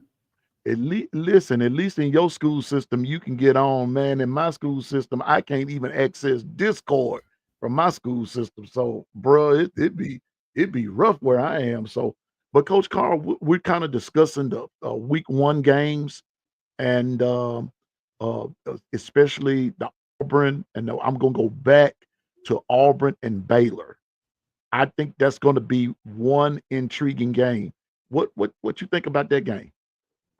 Auburn and Baylor gonna come down to who wanted the most because Baylor usually comes in with a high powered offense, being this Big 12, and Auburn gonna come in with this solid, hard nosed SEC defense. So I think it just depends on Hugh Freeze, man. If Hugh Freeze has the right offensive coordinator, or can Hugh Freeze motivate his guy to go on the road week one and dominate a team that they should beat easily. But that's Auburn. Auburn plays better at home than they do us on the road. So you really can't add two and two together with Auburn, man. You're just gonna have to go out there and just start dividing. Because you add on the Auburn, you add up the wrong numbers. So you just start dividing from Auburn. Just go in there, put 9 together, and try to divide. Because you never know what you're gonna get with Auburn, man. You're just gonna get different numbers, different decimals, different type of equations. Mhm. Auburn is really, really different, and you can't figure them out, man, until we figure out what's going on inside the mindset of Hugh Freeze with his health conditions and what's going on inside the mindset of that program. It is what it is at Auburn. I hear you, man. Larry, that game, if you're referring to Ohio State and Texas, That game is in Ohio State. It's in Columbus. But I'm with you, Coach Coach Carl. Auburn should win the game, but like I asked the question, will they? Will they? They should, but will they? And I don't know. But you said they play better at home than they do on the road, which leads me to another game. I don't be like to hype up Auburn like this, but I'm talking SEC now. Is that they play Georgia at home this year, and the last time Auburn played Georgia in Auburn, they almost beat Georgia that year. They had a Brock Bowers sighting, and they came on with it. But but I hope they can, both teams like Larry and my nephew Thomas said, both Baylor and Auburn, they got to have that win. They got to have it in order to, in my opinion, in order for that season to be what, to get some footing there. Uh, have some little swag about them, have a little confidence about them. Because I'm of the firm persuasion that if Auburn loses that game, Coach Carl, it's going to be a long season for them. But if they win it, it's because they're one of those teams that if they have that confidence, it's going to be hard to beat them. Yeah, they lose against Baylor, man. It may be a damn early season tanking because they're coming in with the expectation that they should be contending for the SEC championship with that program. From what I've been hearing from my little cousin over there, they really want to win. They really want to compete in the SEC, and they have the pieces to do it. It just can they put it together. If Jackson Arnold going to be the guy that's going to be able to put those pieces together. We all know he can run the ball, but are he going to be able to pass the ball consistently enough to get it to those 5 or 6 wide receivers that they have right there? Cam Coleman and all those cats, man, Mm-hmm. So that's the bigger issue. Can they consistently pass the ball? If they can pass the ball consistently with the way they play defense, they're going to be a problem. I mean, they're going to be a serious problem. But it still lets to be seen, man. They gonna have to put it on. They got to put it on the field first, and before anybody can believe it, we got to see it. I said that the game, that Auburn and Baylor game, is going to come down to whose defense is going to rise to the occasion down the stretch. Whose defense? Because Auburn lost games last year due to the lack of defense. That's what hurt them down the stretch last year due to the lack of defense. Now, before we get out of here, I'm glad you're on here, Coach Collin. I know you're at work, but I've got to ask you this. What is your opinion? And we're going to kind of switch gears right here. But, brother, what is your opinion of the Alabama depth chart? What, I mean, and let's just go ahead and let's address the proverbial elephant in the room. Let's start with the quarterback. What do you see happening there? I honestly say, man, I think Ty gonna start this season because he earned the start. He's been there for a while. He's probably the most knowledgeable kid in the room. So I think he's gonna earn the start. But personally, I just don't think he's gonna be able to hold on to the start because he's the most knowledgeable kid in the room, but on talent, he's not the most talented kid in the room.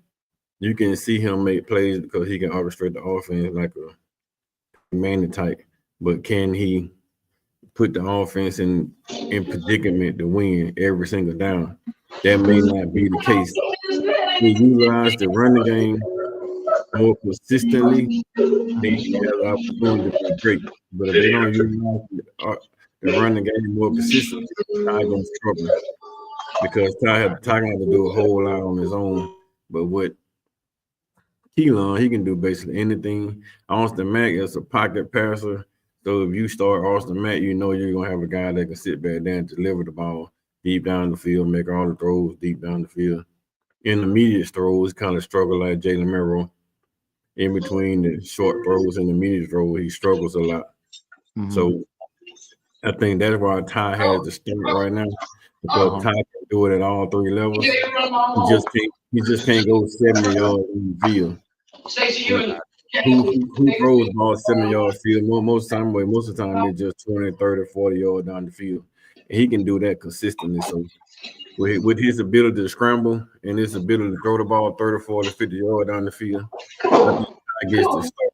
But I just don't think he hold on to it because it's gonna be hard.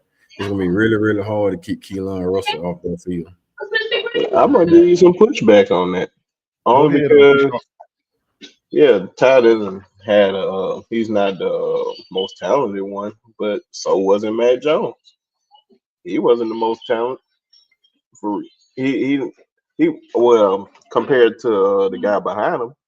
Bryce was some more talented than him. That was like it's not time for You Keelan. breaking Only up, way B Shot. I'm breaking up. just a little bit. Yeah. You My breaking fault. up, B. Y'all can hear me? Yeah, I can hear you. Okay, my fault. Yeah, but I mean, yeah, Ty keeps the job, man. It's just all depending on how it's played. You don't need him throw the ball like you said, 70, 80 yards. I'm like, man, just be consistent. That's all. We need you to just be better than what Jalen was last year. Of course, he's not going to be the most athletic. Most athletic one in the room. That's facts on that. So, but I believe he definitely has a better arm talent than Jalen. So the receivers are definitely going to be happy this year than what they've been in the last couple of years. And we're going to run the ball a little bit more. We definitely should run the ball at least 20%, 20% more of the time than we've been running it. Defense gonna be lights out. All depend on the defensive line. If the defensive line can play up the par, that secondary is gonna be lights out because they have that talent back there and the depth to really cause problems this season. So man, we just gotta let now Ty has to prove it on the field. I'm a big Ty guy, and I expect him to play good. I just think it's just something different about him. Man, just you sit there and wait all your time in this day and time, and you can easily he could have left and played anywhere. But let's not forget he is a 5-star quarterback, and they say here he's probably the when they say dual threat, he is the I would say he's the definition of a dual threat because he can run a little bit, he can pass it. So man, we just gotta give it time. I was like the few times that Ty had to play, just look at the games he had to play. And a lot of people like to bring up that South Florida game. I was like, you go back and look at that South Florida game, that was probably one of the worst weather games I have ever seen us play in. Right. I don't know what quarterback you expect to play good in that game. So anytime somebody bring that up, I think that's like a horrible comparison. I'm like, if you comparing somebody out that game, I don't know what you expect us to do in a game like that. It was almost a tsunami. They had to stop the game twice. That's how bad it was. Yep. And so let's just give him time. If he don't play well, guess what? He more than likely it's gonna be a short leash until it's not a short leash. So just give it time because we do want him to see. I don't want to see Keelan play at all this year. I want him to just develop, get better. Because guess what? By next year, he's our guy. I'm looking at what JB said. That's why I highlighted. He said, I think we forget Saban was still coaching. As we know, Saban loved the loyalty side of it. So those guys got to start first. We don't know how KD is going to move now in year 2. JB is right about Saban, but I got to throw this in. Yes, he rewarded the loyalty. But if anybody remember what happened with Blake Barnett, yeah, he started. But in the very first ball game, Blake Barnett struggled. And who came in? Jalen Hurts. And the rest was history. Uh, I'm not refuting that, JB, but the last part of your sentence is what I am gonna hang the hat on right there. We don't know how Kalen DeBoer is gonna move. Now, uh yeah, Blake was a freshman. He could have been, but Jalen was a freshman too, JB. He was a freshman too. And there were other, I can't remember who the veteran there was, but Blake started, and then I forgot because Jalen was the last one they put in, and he moved the offense. I think that that's what's going to happen with this here. But as of right now, I'm of the firm persuasion Ty is the guy. Now, why? I don't believe it has anything to do with him being there the longest. Now, this is just me coming from my perspective. I believe that it's because of his talent and the potential that he brings. Now, he's nowhere the athlete that Jalen Milroe was. He's not even, matter of fact, you can't put those three guys together and be the athlete that Milroe was. But when it comes down to what Coach Carl said, the little bitty things where Austin Mack struggles with the underneath stuff, Ty is going to take him there. And I believe that that's where the situation, I mean, that's what the situation is going to be. So I don't believe that the loyalty side of it is in it. And I also heard Kalen DeBoer say verbatim on another show. And matter of fact, the host of that show probably will be on here later on this week, possibly. But if not, he'll probably be on here next week. But he told Ryan Fowler to his face, I don't want a game manager. So I believe that Ty, they're going to take the runs off of Ty, if you will, because Kalen DeBoer wants a quarterback, a bona fide quarterback, and not a game manager. He said that verbatim. So I think you're going to see a different Ty Simpson. Now, on the other hand of that, if Ty can't give them that, if he can't give them what DeBoer is wanting, then I think you're going to see a change. You're going to see a change. But it's all going to depend on, and you're going to see it in the first game. Because Florida State, now let me just say this, and then we get ready to wrap up here in just a minute. Florida State is going to bring it now. I'm just telling you, they're going to bring it simply because it's Alabama. JB, you say it all the time. We are everybody's Super Bowl. We're everybody's Super Bowl. So JB, I just answered your question. Or do we need a quarterback? Kalen DeBoer said he doesn't want a game manager. He wants a quarterback. So I'm just saying. So it's going to be up to Ty to fulfill that. And that's what Coach Carl is saying. But I'm also with B Sharp at the same time. Will he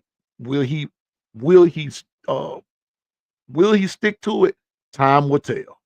Only time will tell. I'm a Ty guy. I believe you will. I like Ty too, Piano, but I just can't see him struggling and they leave him in the game. It's not like last year. I just don't see Caleb Boyd giving Ty Simpson that type of rope he gave Jalen, because last year it was still Nick Saban's team. This year is all his team, and he pulling the strings, and he coaching the game like he coached at Washington. So I just don't see him giving him that much of a string when he already been all through the media saying that he don't want a game manager. And everybody called Tyler the supreme game manager. So if Ty can turn into a playmaker, perfect. He want a playmaker at quarterback. somebody that's dynamic, somebody that can run, somebody that can pass, somebody that can throw the ball on the dime, somebody that can put it on the rope, somebody that can force defense to play honest.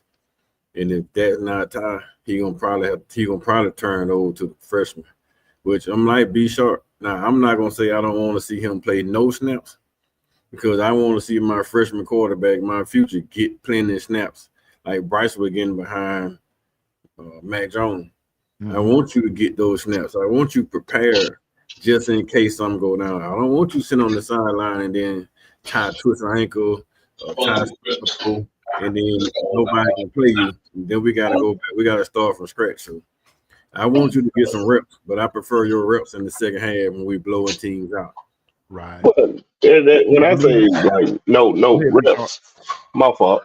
I'm about to say with when I say I don't want to see him play, that's what I technically mean. Like I don't want to see him just like him Very. ESPN talking about him all week, so he's prepared to be the starter or whatnot. I just like if it's reps like that, I can live with that. But outside of that, like no man, we'll see you next year. Like we knew what we was getting with Bryce the very next year. Gotcha. Yeah, but So Bryce what was Mimi supposed to start. Bryce was supposed to start, but Matt Jones just wasn't making the mistakes. If Matt Jones started making mistakes, Nick Saban would have pulled him in a heartbeat. It's just that he wouldn't make any mistakes. And you can't bench a guy if you're not making mistakes. That's it. That's it. Mimi says, I want the best. I want the best prepared. I'm with Mimi, the most confident. I'm with Mimi again, and the best quarterback. So Mimi, that's three. That's the 3-in-1. I'm in a total agreement right there. But JB now, Coach B Sharp and Coach Carl B Sharp and Coach Carl. Let me bring up something that JB says. Now, this is here's what he says. I like Ty. I just think Matt will finish the season. And he said, I said it from the beginning. And Don't he hold your has. breath. Now, here we go. I'm gonna start with I know Coach Carl, you at school. So go ahead. No, I'm gonna tell you right now, JB.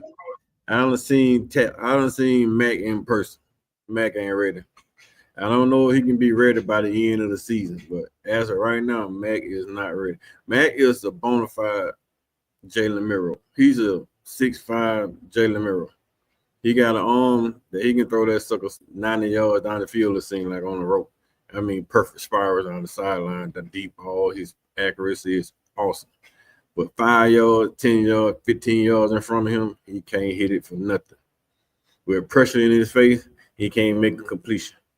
And that's why he keeps saying, Caleb DeBoer keeps saying he don't want a game manager. He don't want nobody that can't move the pocket. He don't want nobody that can't take that little short dink off right there. He don't want that check down to be missed. When you got a running back streaking in the flat, you don't want to miss that check down. And Austin Mack, with his skill set and how tall he is, he should be able to hit that easily. He missing those throws consistently. So, and if he can put that together, then yeah, he'd probably be the quarterback. But as of right now, no. Don't hold your breath like Brinsky said. B Sharp said the best. The media personality B Sharp said, don't hold your breath. B Sharp, Brisk.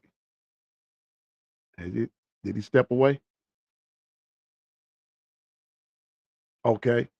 He probably got probably at work like me. Okay. You know, you at home, ain't it? Who B Sharp? I'm not sure. You out of school? PM? Yes, sir. My fault. My Biology. fault. I Go tried ahead, to B get it Sharp. off. I tried to get it off mute. But yeah, man, don't expect Austin Matt to.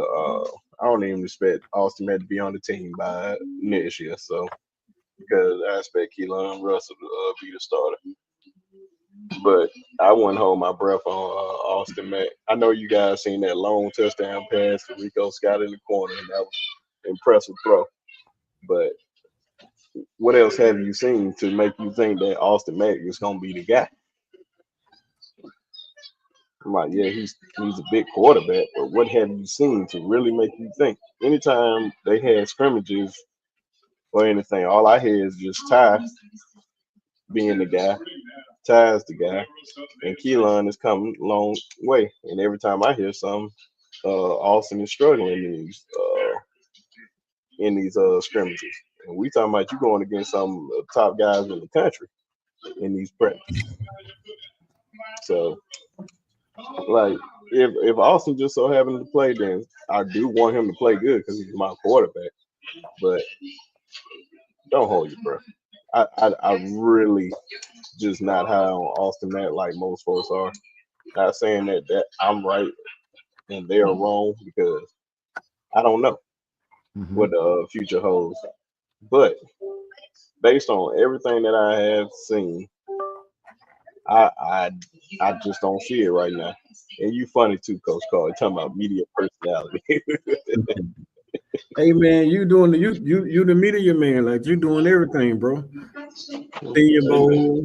Senior bowl. You got YouTube on fire. You got Twitter on fire. You got TikTok on fire. You that media head. You like you are our future boss. Oh no, man. And we're a team. I'm about to Hey, say, man, like I said, the people make me. you I'm still about to gotta say, have I'm about to say teams have to have leaders, right? mm-hmm. Okay, then, boss. You can hear this man go.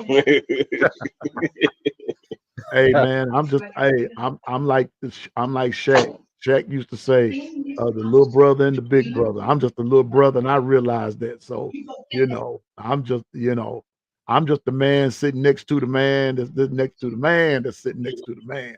That's how I see it. So They be sitting sharp. behind It's it. the man Hey, sitting next to the man. and Keon, I'm the man that's in behind you, that's in behind the man.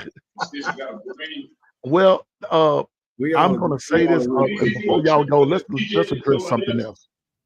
Right quick in the chat. I believe in the chat. So check this out. This is JB. See, then I'm gonna look at Caden the boy sideways because he recruited him, then brought him over here. That's a Coach Carl. The difference here, BJ. I mean JB.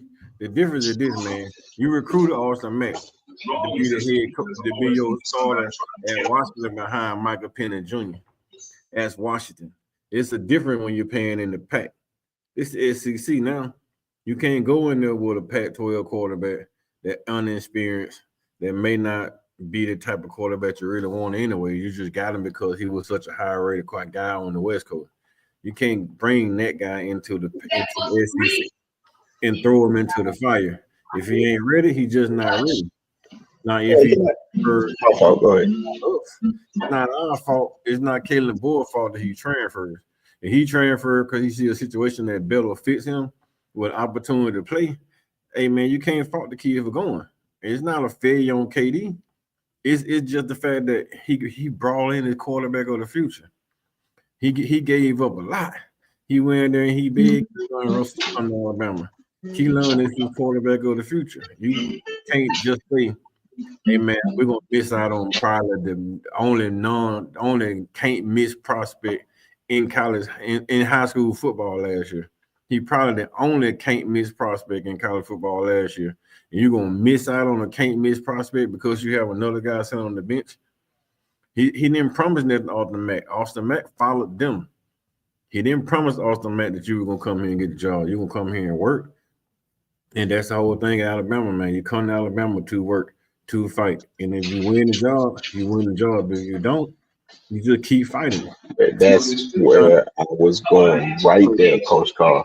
Nobody is guaranteed a spot. Why would you want anybody? I don't care if it go down to Ryan Williams, to I'm just naming guys of the past, Julio Jones, Devontae, Mark Ingram. Every guy earned their spot on that field. I don't want nobody on that field that has not earned their spot. No spot is given. That's why I was looking at if the Jalen Mbakwe situation, if Jalen Mbakwe, if that was true about him holding the team hostage, talking about I need to be guaranteed a spot, then I don't want you on my team. Nobody is guaranteed a spot, bro. That means you're not earning. That means you don't want to work. I'm just being real.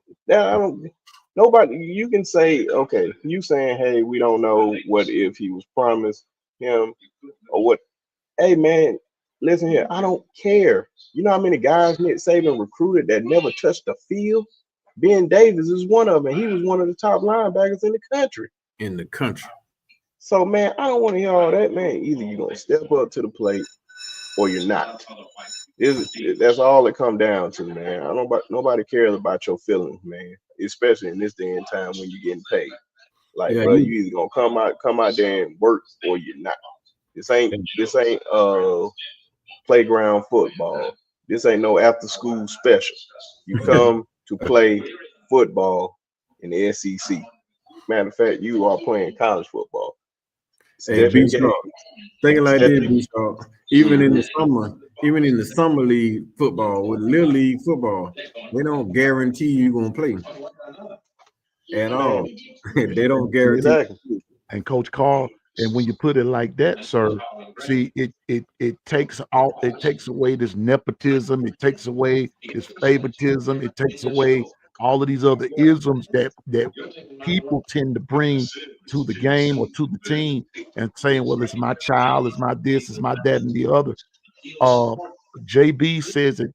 I'm kind of letting us in on some conversation that we all have sometimes. But JB has said this for the last couple of years that when you come to the SEC, you can't treat the SEC as if you're playing even in the Pac-12, the Big 12, or even the Big 10.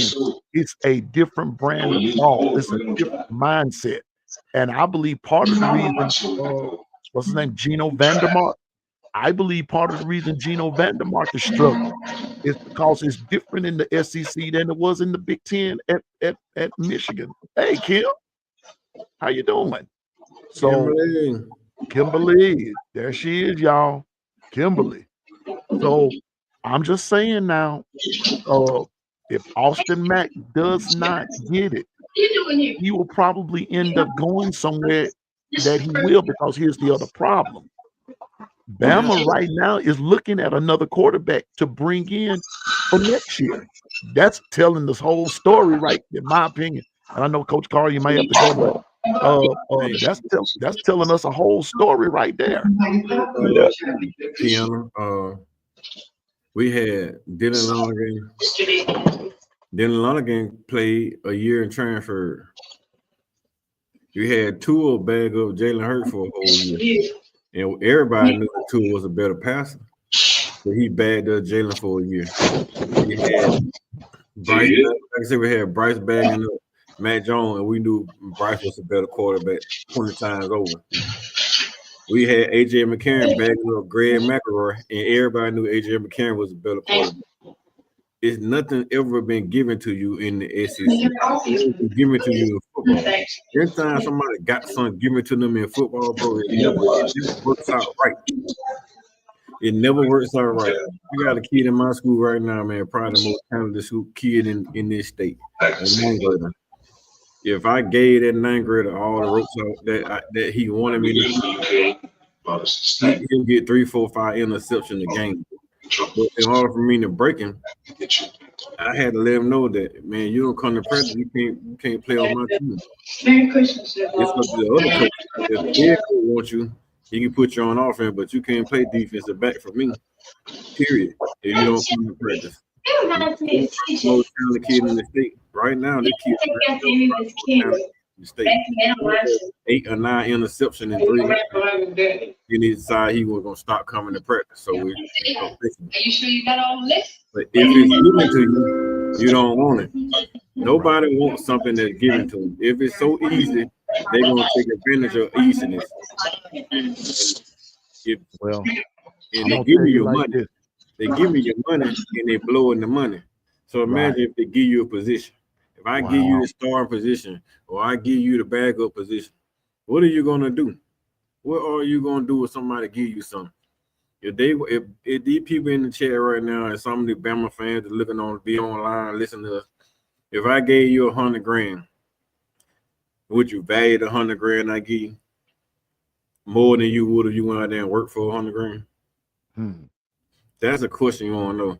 You go out there and put your hard work and sweat into that $100,000. You're not going out there buying on a luxury car and throwing that money away immediately. You're gonna hold on to that thing dear life, and you're gonna use it the right way.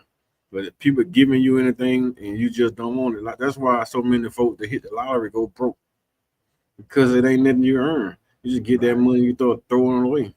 Carelessness.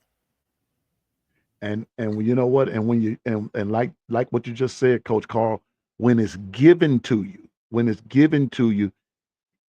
you have this particular air about you, and really you ain't all that. But when you've earned that, and I mean you've earned it, I mean show enough earned it, you're humble with it, but you're also trying to grind it out because you want to get better. I use Michael Jordan for instance. Yeah, he was the GOAT. Yeah, he was the Air, you know, Air Jordan. That's all people talked about. But what people didn't understand is that he heard all of that, but he wanted to earn every single accolade that he could get. So I'm just saying that with this quarterback room, uh, it's got to be a earning. It's got to be earned, and if you earn it, you're gonna have to fight to keep it. Because trust me, you got two guys, whether it's Ty, Austin, or Keelan, whomever it may be, you've got to earn. If you earn it, you got to fight to keep it because there's somebody behind you. They breathing down your neck, and they coming, and they're gonna do everything that they can do to get better. Because guess what? They want that spot too. They want to play because they feel like they have something to offer. They have something to offer. Yeah, So that's most people, man. Like JB just said, people don't want to earn in this day. People, like you just said yourself, man. People nowadays they want everything given. But if I give you a starting spot, you didn't earn it, and then the guy behind you just keep working and working and working harder and harder and harder to beat you out. And as soon as you stump a toe, you're never gonna touch the field again. It's a job, man. It's not a roster spot in college. It should be listed as a job because once you make it to the NFL, you go down in the NFL, you may not never play again. That's just the problem. That's why a lot of folks trying to get their money now, try to get to that spot right now. Because you may start in the NFL this year, you may tear your ACL. Oh Lord, no, hope nobody does it, but it happens every year. They tear ACL, and then the next year they looking for a new team because NFL is such a grind, man. It's so many great players on the NFL that all they doing is waiting on the opportunity. Waiting on the opportunity. They keep grinding every single day, waiting on the opportunity. And when the opportunity comes, it's hard for them to give it up. Now you give me a shot, you're gonna have to cut my damn arms out to get me out of it. Like me and you both in school right now for criminal justice, right? They uh-huh. give us the opportunity to go out here and we can make 8 or 9 grand a year just to do what we damn trained to do. Man, you're not gonna get me out of that spot. You're gonna have to damn pry me out of that job because I'm gonna give that job every single thing I have in me and some to make Yeah. sure I do that job effectively, persistent, Hmm. and be consistent at when I'm doing it. I Yeah. want to make sure that everything I do is respectful, it's constitutional, it's ethical. Yeah. Like you don't want to go in here and violate anyone's rights. You just Right. want to go by there and do the job effectively with passion and consistency. Yeah. And when you start doing that, people are gonna respect your value, and it's gonna be hard for you to damn quit. Be hard for you to Exactly. walk away. It's hard for you to just bounce to another spot. And the piano man come behind me, work me harder than me. I know piano man want that supervisor spot, so I'm gonna push myself harder to try Hmm. to beat piano man for getting the supervisor spot. It's That's a it. competition, even in the work field. Yeah. So if they don't go, they go inside the locker rooms and they don't have that same mentality. It's something in your core. Like that's coming from the core. You don't Yeah. have any values coming from home. Values starts at home. And Yep. your family don't instill no values in you. And everything you get and it come easy, it gonna leave easy. And I Yeah. believe that's why I believe Ty still has that that development character Uh-huh. and that values, man, that instilled by his dad as being a coach. That he, Yeah. even though Keelan Russell is the better quarterback, he gonna push Ty like Hmm. Bryce push Matt to Yeah. get every little inch out of you, Yeah. every little damn sentiment out of you. And even when you feel like you can't go no more, you're gonna be looking behind you like, if I don't go out here, I might not never get a chance to play again because this guy back here. And Even so, Jalen Hurts said it about Tua. Remember? uh-huh. And what happened, man? Like he said, man, he just got that it factor. Yeah. So Yeah. it's different, bro. Well, I'm gonna get ready to end it right here, but be sharp. One more thing, one more position, and I'm gonna take my time and do this. Uh, we were talking about in our little group with the 401k. We were talking about the possibility of a of guys hitting the transfer portal. Now, nobody hit it back in April. Nobody did anything. But as the time goes, be sharp.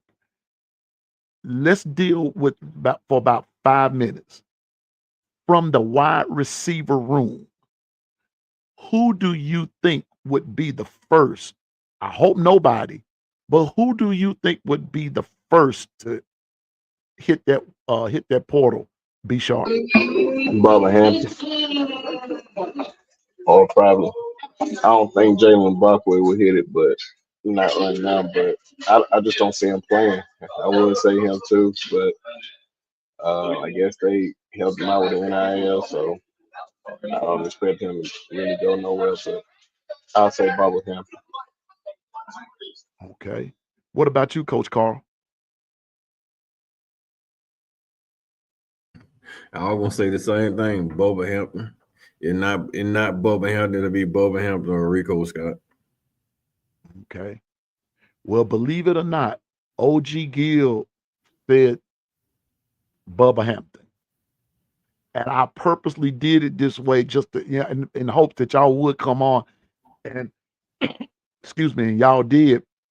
And it's ironic that y'all said Bubba Hampton and OG Gill said Bubba Hampton would be the first to hit the portal when it comes up. Like I said, I hope nobody hits it. But that room is so deep, man. That room is deep. And all those guys can play. All those guys can play. But if Bubba hits it, Saranara to you. If Rico Scott hits it, I would hate for it to be like that. But when you've got guys ahead of you or in the same room that are just as talented as you are, and going back to what we just got through talking about, what Coach Carl said, and you have not outworked this other cat and everything, 9 times out of 10, you're going to get left out in the cold. So, with that being said, it looks like Bubba gets the vote. Now don't leave off of here saying Piano Man said Bubba Hampton gonna hit the transfer portal. No, no, no, no, no. That's not what I'm saying. I'm just asking a question because we do have a depth chart, and that bad boy. When I went and looked at it, I said, "Wow, we really we have an offense that's no joke." 10 But deep. those guys want to play. That's the realness of it. Those guys want to play, and so like what JB said, and Gil said it too. Elon, if Austin Mack is not going to be that guy after Ty Simpson, then all you have left is Keelan Russell. That's it. Nobody else is there to play quarterback. So that means Keelan's going to have to develop. He's going to have to bulk up. He's going to have to learn the system, learn this, that, and the third. And then Bama's going to have to bring in somebody else too. See, so Bama's a young team. That's what I'm getting at. Bama is a young team. And the sky's the limit. And there's a lot of positives there. But let's pray that the injury bug don't hit us this year to a point that it affects us long term, like it did for Jaden Roberts last year. Jaden was off and on, hurt a lot. And that's why we're having trouble on the line, especially on that right side, because he was hurt quite a few times. So we're going to get into the depth chart a little more, but I wanted to see what everybody's feelings were, especially at quarterback, because that is the elephant in the room. And let me just be honest, part of the reason why Alabama is not getting the love that some of the other teams are getting, especially from an offensive point of view, is because of very, not a lot of information, very unsure about the quarterback situation. But I'm just going to go on record and say this. I believe that Ty Simpson is going to do it this year. I believe that the O-line is going to protect him. And then, like Coach Carl said and B. Sharp said, I believe that we're going to utilize the running game to make things more balanced.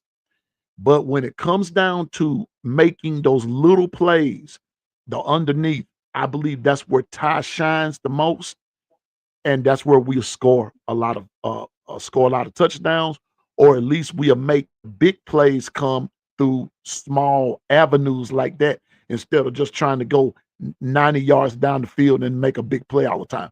Because trust me, when teams catch on to that, that's when you begin to throw interceptions, make mistakes, and then that's when we'll lose games. So with that being said, I'm going to get ready to end the show. I am an hour over time. I'm an hour over time. But man, it got good, and I kind of prepared for that. But I want to thank Coach Carl and B. Sharp for coming. So I'm going to start with Coach Carl. Tell us where we can find you. You can find me on the block with Coach Carl on YouTube. And you can hit me up on Twitter at Coach KD Taylor. Or you can just roll through Alabama, stop by my high school. Starting back June 2nd, you can catch me on the football field doing my thing. You're getting ready for the summer. So, hey, man, y'all be safe out there, 401k crew. Appreciate the piano man for sending the invite. Right. As soon as I got a break, man, I hopped on. I wasn't planning on staying on this long, but I had 2 kids in the room. We were supposed to be out of school, but kids still show up. So, oh wow, it's crazy, man. Like we got out of school last Friday, and the principal told kids, "Don't show up. You got the rest of the year. Show up in August," and they still come to school. We have about 80 a day that come to school because the parents just don't want them to just stay at home. Be at the house. Yeah, mom got to get that extra week out of it. So it is what it is. Y'all be safe and good, man. Appreciate y'all, man. And go down there and subscribe, man. If you got some time, subscribe to the channel. I'm trying to get to 100. It's free. I don't want your money. I just want your likes. That's it. We just need your likes. But before you go, Coach Carl, Nick, hold up. Nick, I knew it was something I was forgetting. Nick, put that question back in the chat right quick, or the comment that you made. I want Coach Carl and B Sharp to address that right quick, because we sort of talked about it last night, but I need you to address it. Put that back in there right quick, Nick.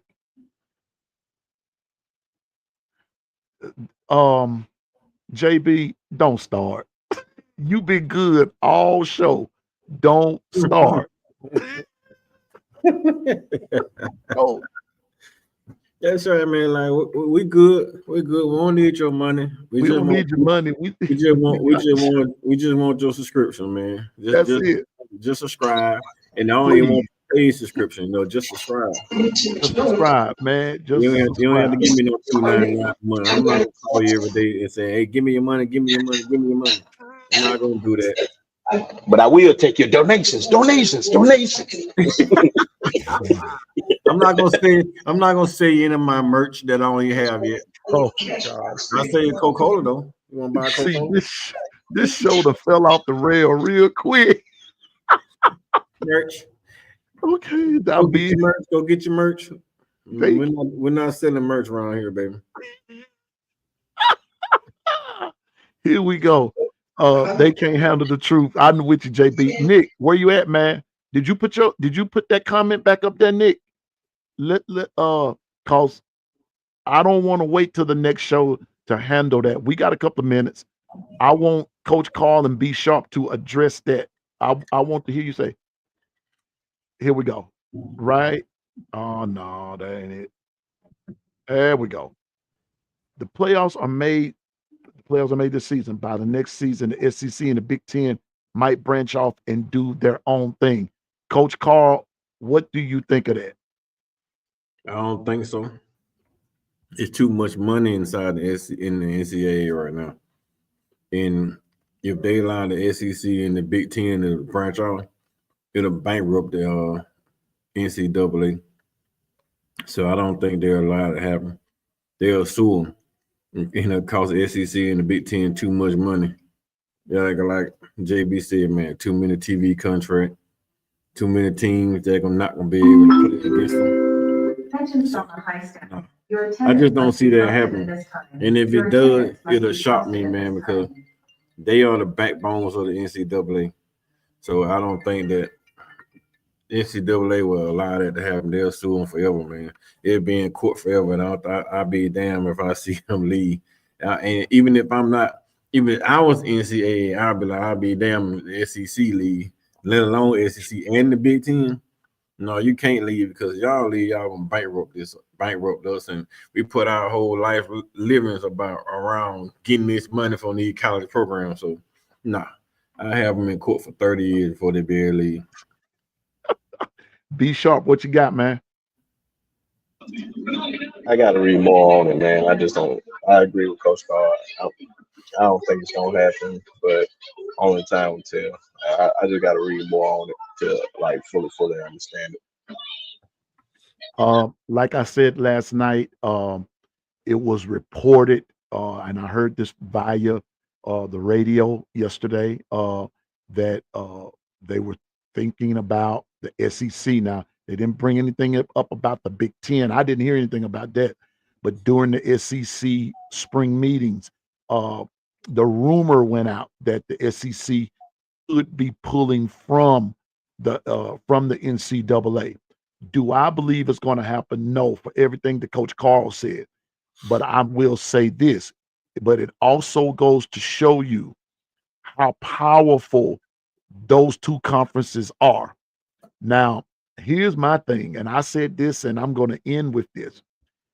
In a kind of sort of way, I kind of wish that things would go back to the way that they used to be.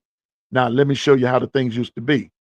I want to go back to the days of the Pac-12, when Washington and all UCLA, USC, and all of that were out there. When you had the Pac-12, I want to go back to the days of the Southwest Conference, when you had Texas, to all your Texas teams, Houston, all them, Rice, all that good stuff made up the Southwest Conference. I want to go back to the days of the Big Eight, where you had Oklahoma, Nebraska, Colorado, all that good stuff. The Big Ten was really the Big Ten. It was just 10 teams of them. I want to go back to when the SEC was the SEC, and you had an Eastern and a Western, like so, and then you had your ACC. To me, it was more bona fide. Everybody had their own commissioner, this, that, and the third. That's what I grew up with. And to me, it made college football, college sports a lot more interesting. Now you formed all these super conferences because that's what it's become. Why in the world is USC have to travel to Ohio State just to play? No, let them play in the Rose Bowl like they used to. Be a bowl game. But USC should never be in a conference with Ohio State and Michigan. That upsets stuff. But like JB said, TV contracts, like Coach Carl said, money, media, royalties, this, that, and the third. It's become one big mess. So will the SEC and the Big Ten pull away from the NCAA? It'll bankrupt it. And like Coach Carl said, that'll be a lawsuit going on when our great grandchildren live to see that. And that'll be a lawsuit that will never be settled. So, Nick, I don't think it'll happen. They will have to go to Congress and get Congress to dissolve the NCAA, and before they'll be able to leave it. That's them putting out the NCAA is a filibuster.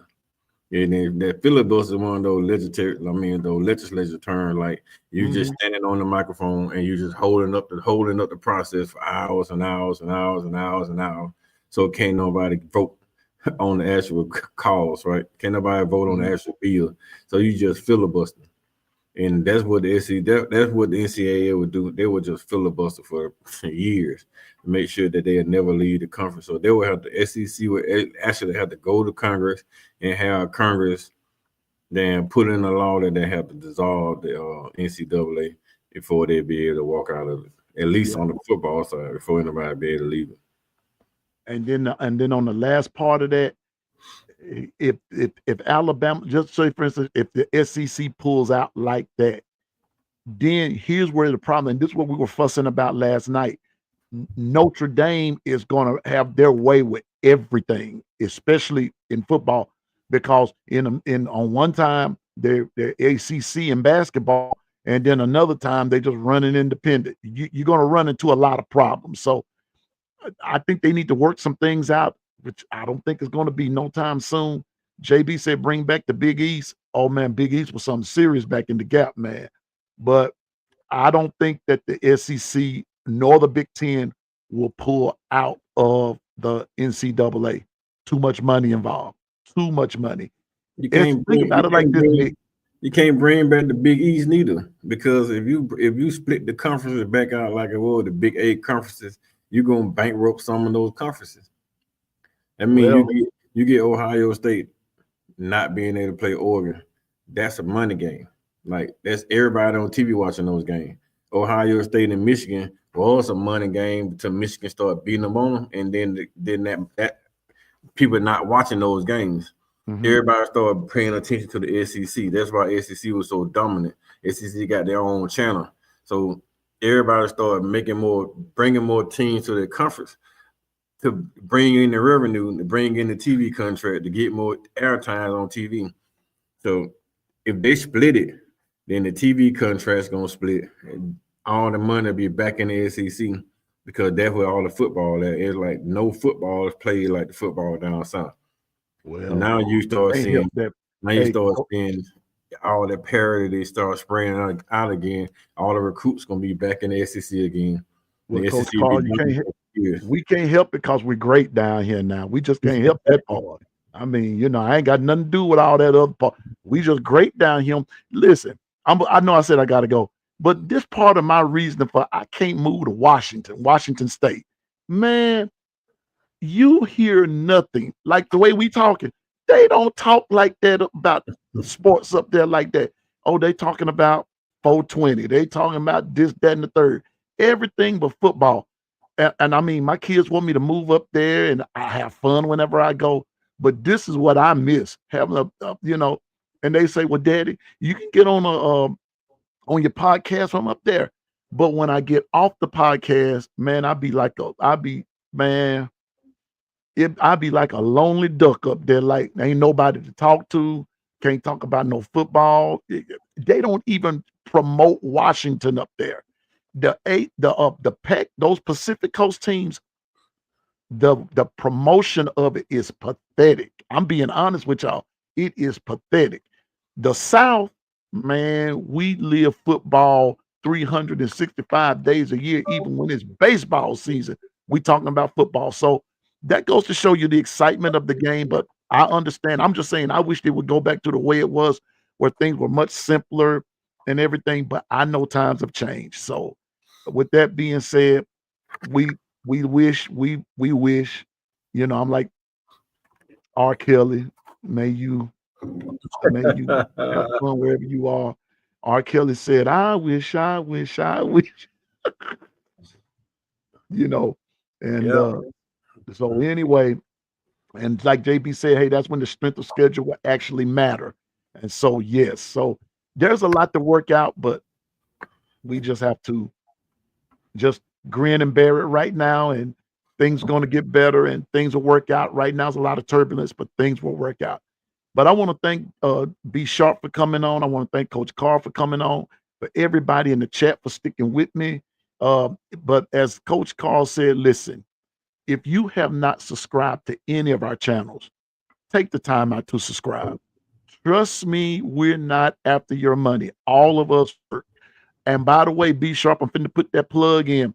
I saw some of the cleanest steps in my life yesterday from B Sharp doing a pressure washing.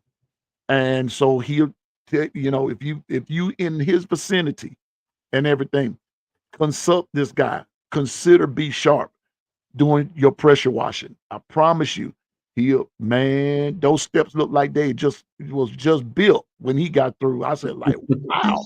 So he had it going on, but we're not after your money, folks. We just want your subscription. We just want your likes. We want your attention. We want y'all to come hang out with us. And for those 146 subscribers of mine, I appreciate you, but I want some more. And so just come on. And I don't have any merch to sell. Matter of fact, I ain't even trying to make no merch. Hey, B Sharp. I do pressure washing all summer long myself, man. Oh yeah, man. I just said, man, I had to get it, man. Those my steps, by the way. Okay. We move it. His house. I Man, do it you all would've summer thought- long, man. I do churches, I do driveways, I do commercial building. Coach Carl for a minute. I'll show when you you said that. you do driveways. I thought you about to say I do drive-bys. I say, wait a minute now. No, Where he is on the block. All right. Well, wait a minute. Well, notice something. Coach Carl on the block. B Sharp is a sharpshooter, and I'm the long run. This ain't no good combination. Oh man. Hey, they ain't nothing but the Texas Rangers, baby. Man, we terrible, man. Cause this morning run and turned into a lunch run. So anyway, let me get B up off Sharp is the new Billy the Kid. Say what, bro? B Sharp is the new Billy the Kid. Wait a minute. B Sharp and Billy the Kid. Well, Coach Carl, who you? Gotti. Got it. And I'm the marathon man. But we thank everybody for coming. But once again, if you have not subscribed to B Sharp, Coach Carl, Coach Sean, all of them.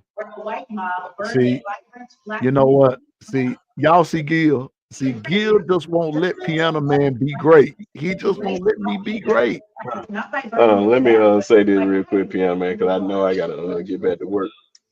But appreciate everybody for showing love to the channel, and definitely Coach Carl and Piano Man. Please subscribe to his channel. It's enough of us in here to promote his channel to get him over 150 today. So let's just try to make that happen for him. And also, like I said, man, y'all catch me over there at Sharpshooter Sports Talk. Just in the link right there. If you not subscribed to it, come on over. We're on the road to 900. So thank you all, and y'all enjoy the rest of y'all morning. Right quick, B Sharp. When are you gonna come back on, sir? Because we got to finish up. Even Thursday. Oh yeah, we definitely finishing that. Thursday or Saturday. No, I said Thursday or Saturday. Saturday is Coach Sean. Either I'm gonna come on Thursday or Sunday. So be on the lookout. Yeah, B Sharp, man. I missed you last night, man. I apologize for that, bro. We had a good one last night, man. This day my head was hurting so bad, bro. I just went home and laid down. Oh no, it's all good. And I'm gonna give you a phone call about the pressure washing too, just to ask you something. Bet. I'll call you around lunchtime. Okay. All right. And again, you can catch Coach Carl, B Sharp, and Piano Man. We appreciate you and thank you for coming. Now listen, we're no experts, but we know what we're talking about. So everybody have a great day, and remember, hey, be kind to each other, and don't wash nobody's eyeballs out. Okay. Roll Tide, everybody. Have a great day. And I'll see you tomorrow morning at 8 o'clock for the morning run. Roll Tide.